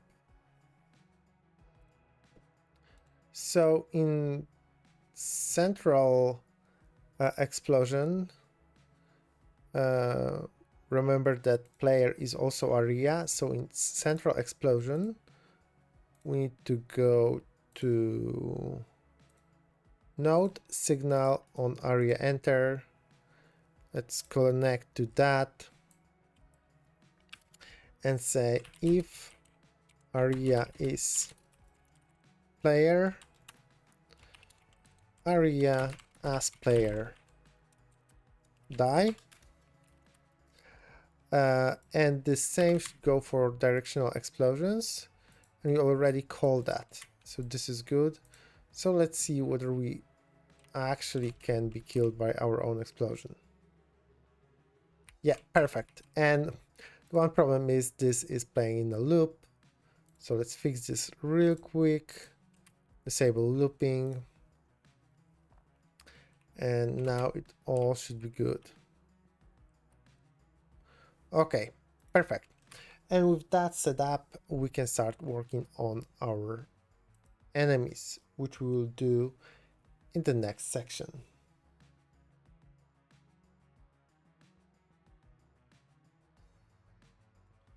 Okay, so let's discuss the enemy and how he should work. We will implement one enemy, but with the same approach you can implement different. Maybe they differ in speed, maybe they differ in behavior a little bit. But we'll have a balloon enemy moving on the grid, obviously, right? So maybe here, here, here, and here, and here is, for example, a brick wall. And it will move in a given direction, and there will be two behaviors that we need to implement. One is, of course, collision detection and changing the direction whenever the collision occurs. Possibly will also prevent backtracking, so it will, when it goes left and hits something on the left, right, it will not go back to the right if he can go up or down. The other behavior, to make it a little bit interesting, is intersection detection, meaning that whenever we find our enemy on an intersection with either 4 or 3 possible directions, it will have some chance, and it's moving, for example, top to the top. There is small chance, like 0.5, for him to randomly change the direction to left or right. So we need to take care of collision detection and intersection detection. The same could be used with a Godot navigation system, right? Like we could create an enemy and then, right, handle everything via navigation region, and stuff like that. A navigation agent, of course. But this is such a simple case of navigation that we can handle it without those complex systems, and you don't always need those. Sometimes it's enough to write a little bit of code. With that said, let's start working on our enemy. So as you can tell, as always, this is going to be area 2D. There's nothing else we need here. Call this enemy, save it in a scene, go to 2D. We need animated sprite. And let's set up sprites here. So sprite frames, let's see. We will need a default animation and we will need die animation. So go to sprite sheet, change the size to be, if it's not 16 by 16, find the balloon enemy and we need 0, 1, 2. Those frames, we don't need those because we will reverse its direction via code.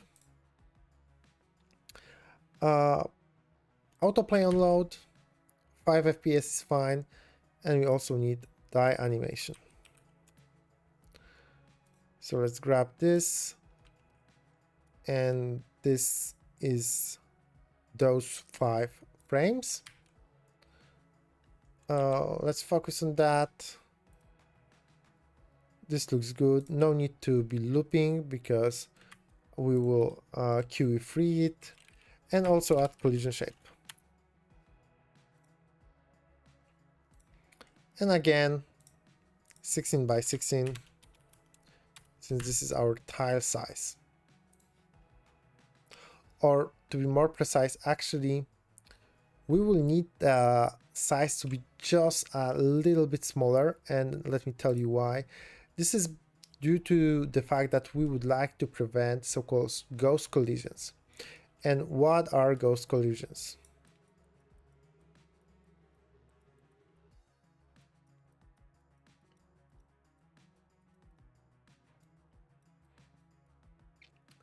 So our tiles are 16 by 16.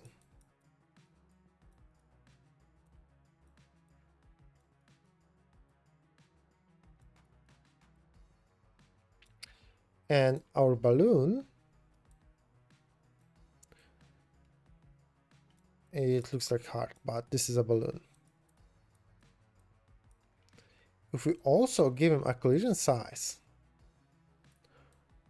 of 16 by 16,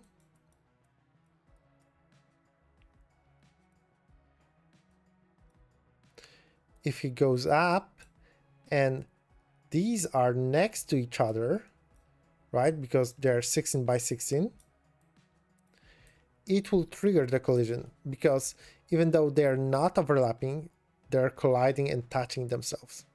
So we don't want that, right? So instead, we'll make the collision shape a little bit smaller, 15.5, right, to prevent those ghosty collisions when the direction, when we're not colliding with anything when moving top, for example, or moving here, right?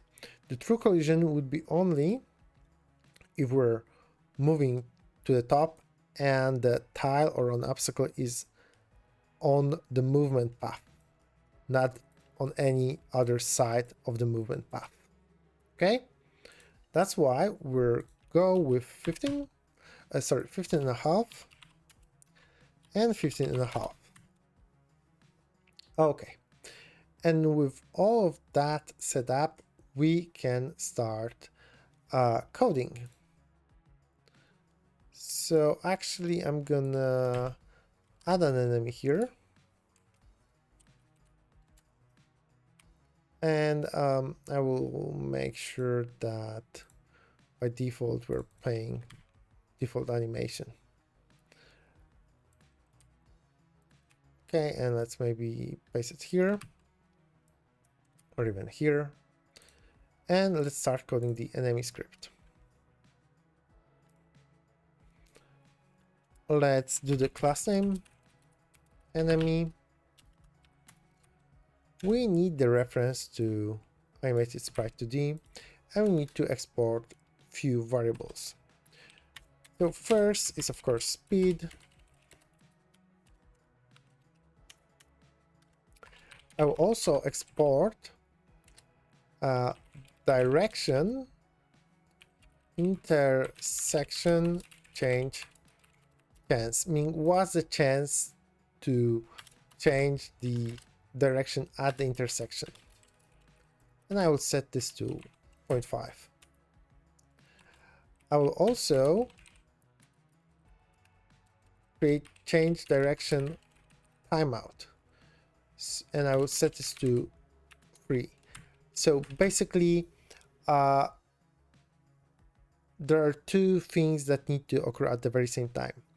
The time between direction changes at intersection has to be bigger than this value, and also random number that we will just choose or use randf actually to get that also has to be bigger. This is to prevent the situation when the because we get some kind of set of random numbers, the direction change at intersection occurs too often, so like one after the other. We could use a timer, but there's other way to do timers, and I will show you how. So current change direction timeout, and it starts as 0.0. We need current direction, and we can start by going to left, but it doesn't really matter. And we also need reference to a tile map because we will need to do some tile and tilemap calculation. And this is tile map layer. And on ready, I would say we need to fill the reference to tilemap. And how to do this? Well, we could say that enemy is always added as a child of main, and we can traverse the tree, or we can use groups. So I can just create, I believe this should be a global group, if I'm not mistaken. No, it can be a scene group because it's all in one scene. So let's add another group, and I call this tile map. And this, of course, should belong to that group. And then in enemy script, I can say tilemap get 3 get first node in group tilemap, and let's see whether that works. And that should be, of course, vector 2. So let's just make sure that this is something, because we'll need tilemap a lot.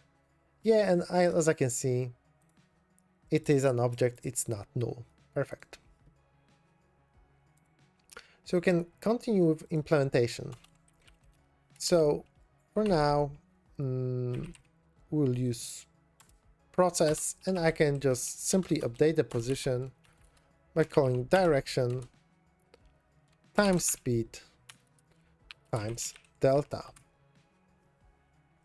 Okay, and also what I would like to do is, because the collision shape is a little bit smaller than 16 by 16, I will make sure that our balloon stays in the middle and on the path by rounding the positions. So if direction is equal to vector 2 left, or direction is equal to vector 2 right, I'll make sure that we are positioned correctly vertically. So round any errors to the tile size, which is, as we know, 16. The same goes, yeah, that's a typo. The same goes for direction up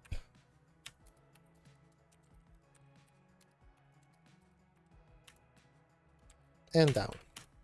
And in this case, we're positioning this on x-axis.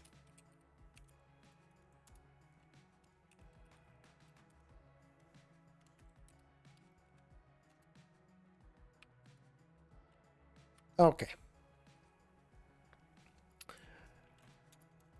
Last thing that we need to do, or maybe let's go step by step. Then we need to see whether we need to actually change direction, because we either are because we are at intersection.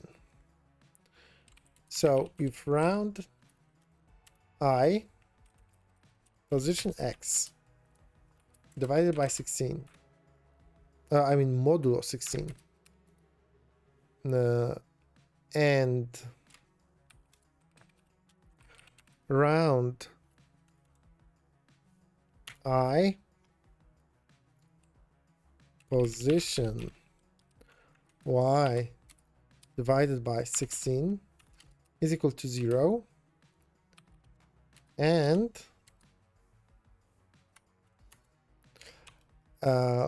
so we are checking here whether we are at the middle of each tile, because they're separated by 16, right?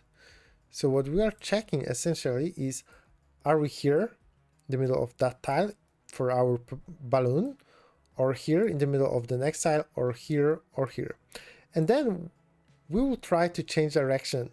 And in this case, we don't really need to check whether we are at the intersection or not, right?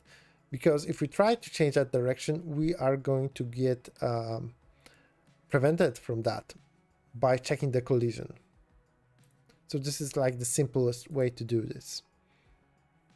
And we need to check whether current change direction timeout is bigger or equal to change direction timeout. And I will check whether round f is lower or equal to direction intersection change chance. So we need all of those to occur all together, and then we will just reset current timeout and change direction at intersection with current direction of movement.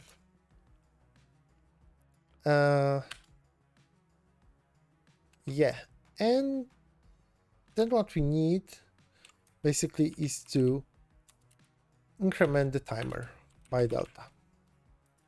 Okay, so we need to change direction at current intersection. Let's write that function.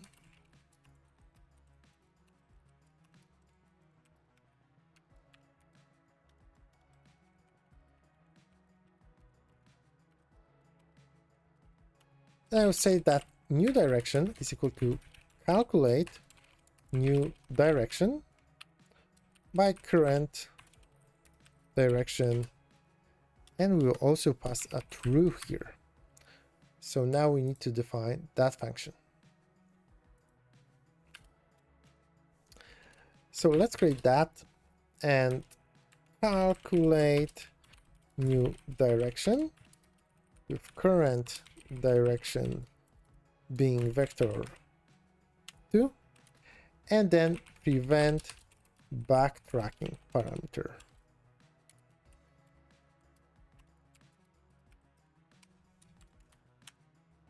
Okay.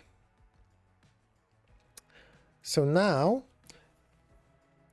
this is the function that will calculate new direction when we are moving in this direction and take into account whether we should prevent backtracking. So we'll start from the most optimal scenario. What are all possible directions at the intersection? Well, all, right? Up, down, left, right.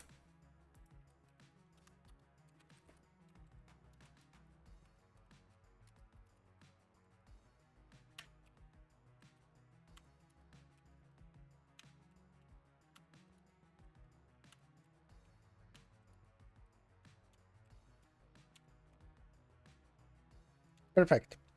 And what are the possible directions at the start?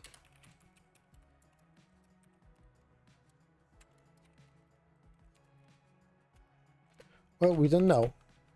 This is yet to be decided. Okay, we know one thing at the start.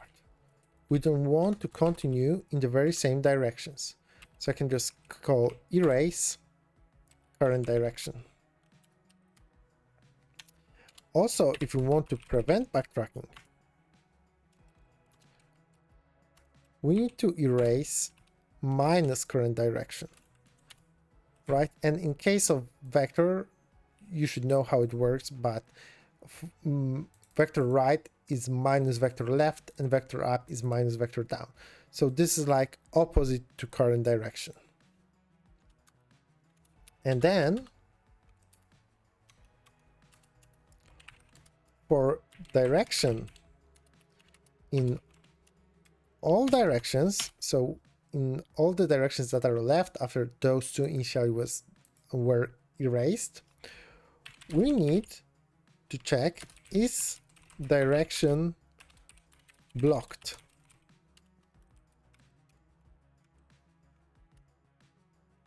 If it's not, then we should add that direction to possible directions.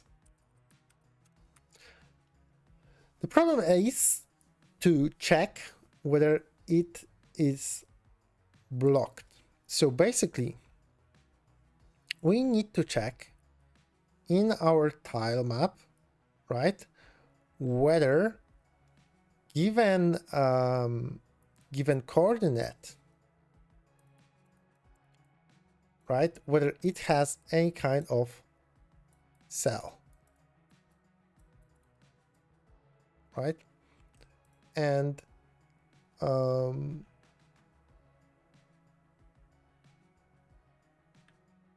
yeah, we'll use a special function for that.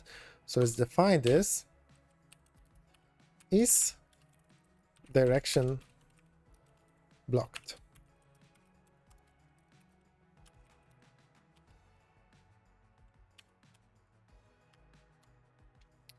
So let's start with the position which we should check for whether it is blocked.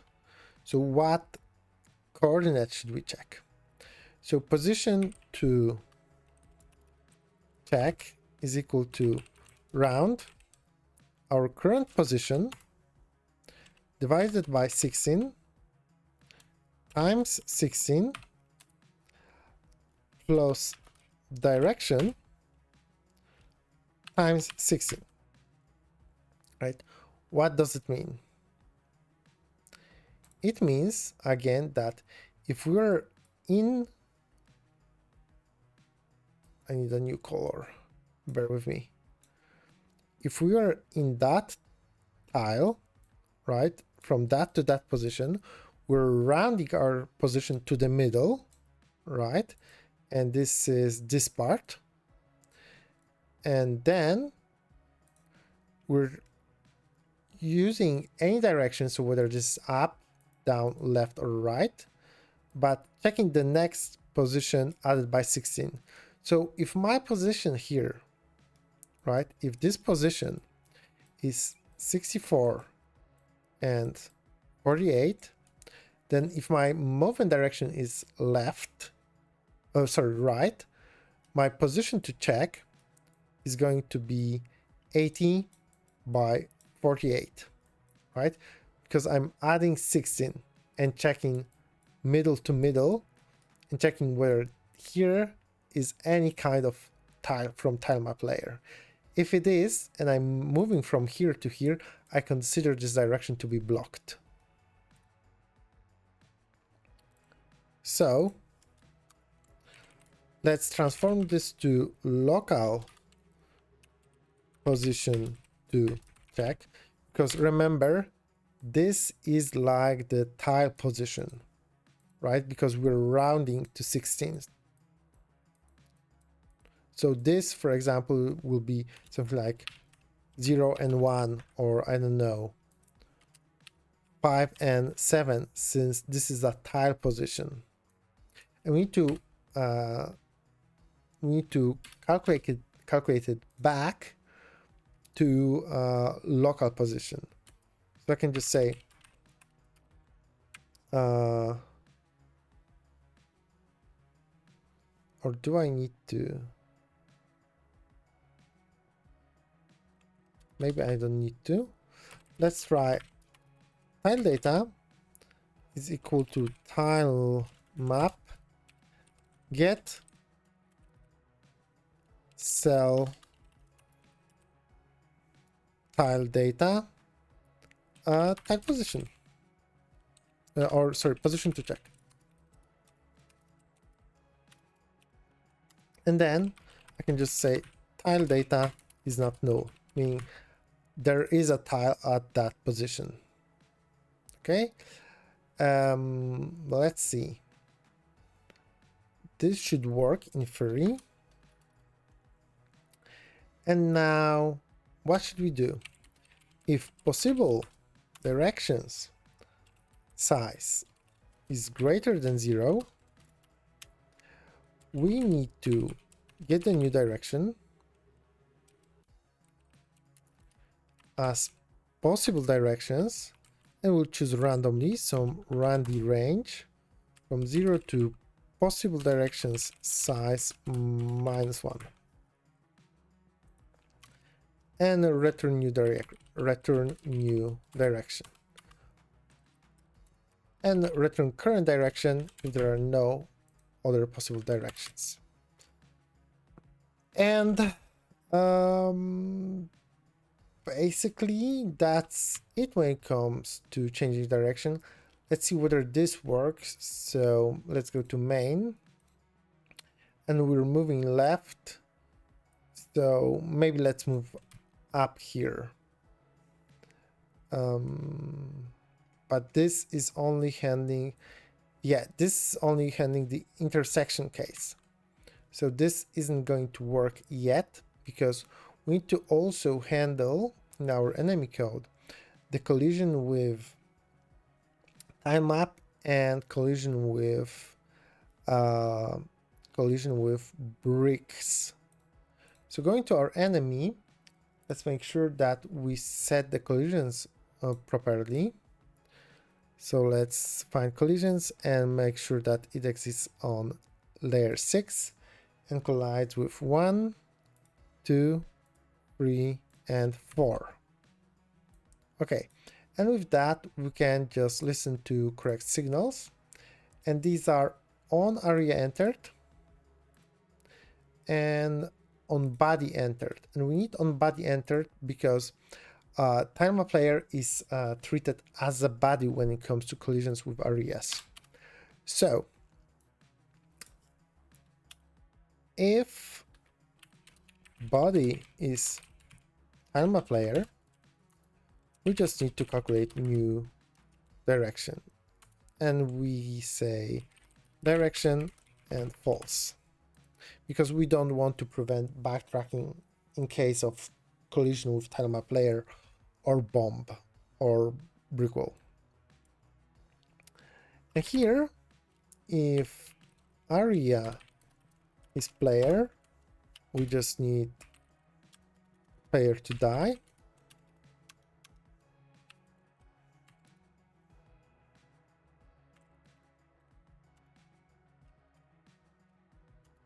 Else, we need a new direction.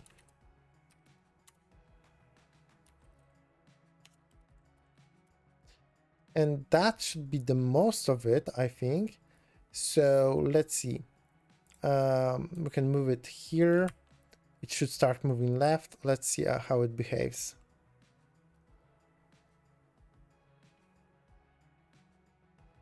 Okay. A little bit strange.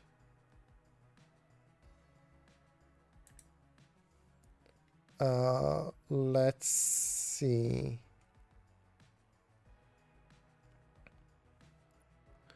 And I think I know what the problem is. So let's go back to our enemy, and we probably need to translate the tail data.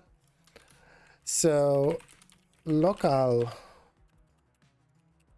position to check, tilemap to local position to check, and then tile position with tilemap local to map, local position to check. And is this it? Let's see.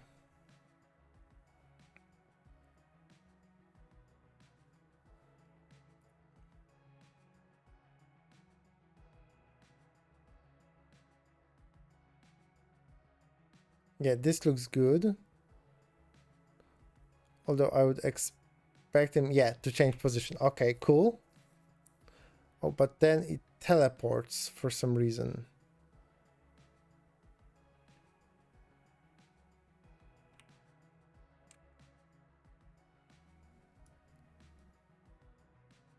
Yes. Let's maybe start by changing the naming here so we don't overshadow the direction. Let's say direction to check here, and then also here call this direction to check. Okay, and let's see where this problem still occurs. Yeah, it is still teleporting. And of course the issue with the teleportation is just another typo in enemy script. Position Y should be of course calculated the same as position X with multiplication. So that should get rid of that strange error. But we have an issue with collision detection still. So the another issue that we have is in direction blocked function. We should of course use direction to check instead of direction here. So let's try this again. Let me get rid of debugger. And yes, this should now work properly. Okay, let's also fix the placement of that brick wall, and let's test where we can actually kill our enemy with our bomb. And let's make sure that player is not playing die animation at the start. Okay, so he should be trapped and he did not die. And yeah, he keeps on eating me. So to test that easier, I will go to my player, find the bomb placement system and change the bomb explosion size to 4. Well, let's place it here. And he did not die actually. So we have some things missing in the enemy script. Let's see. This is enemy script, and we need to change direction of the sprite once we change direction. So change sprite direction based on new direction vector 2. This is going to be rather simple. If vector 2 left or vector 2 right has new direction, do we have the reference to sprite here? We have. Okay. Anyway, sprite to the scale x is equal to, sorry, my Polish just kicked in. It's rather late here and I'm a bit tired. So basically this is the same as this, right? But this is just a little bit shorter. So let's, and of course we should do this whenever we do new direction. So that should be when we have new direction. So here, change sprite direction with new direction. Let's try this. Yeah, as you can see, now it switches direction. The problem here is that it doesn't do anything yet. So let's write die function. So animate the sprite 2D, play, die, set physics process to false, speed to 0, direction to vector 2, 0, and I believe that we should also disable the mask. So set collision mask value layer number 1 and value should be false. So that's one thing. And let's see. This should trigger in the directional explosion. So if area is enemy, area as enemy die. And what else do we want here? I believe that's all. The same should go for central explosion.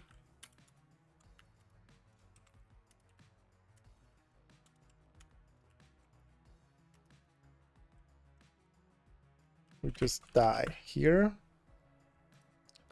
And that should allow us to kill the enemy with the bomb. But it doesn't work. So let's see.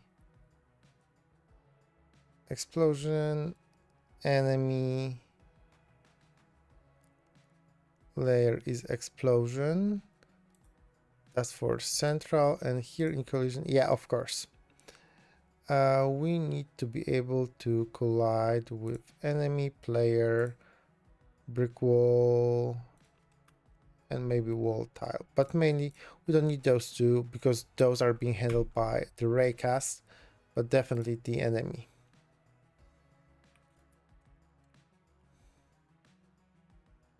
Now it works, great. And also, whenever we finish playing the animation, so let's connect to that. Here, check whether the animation is die.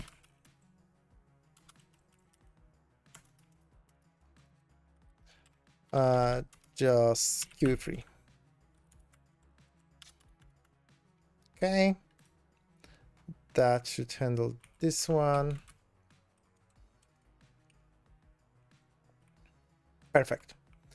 Let's also check the collision between player and the enemy. Okay, I can see it not being freed. Right, so let's see, player. Yeah, we need to listen for the animation finished. Okay, and if animation sprite 2D, this is the same. This die, UE3, and here we can print game over and present some kind of UI, but this video is long enough, so I will leave. Let's see. Oh, we also need to unbind this one, unbind the camera. So how can we do this? Let's see. We could do this really simple. We have node to follow, and if node to follow is not equal to null, we can say node to follow 3 exiting, connect, and say on, or we can do inline function, set process to false. Is that correct? Oh, we don't have colon here. And that, just listening on that signals should unbind the camera from the player. See, yeah, game over. Now it ends properly. Yeah, so that's gonna be it.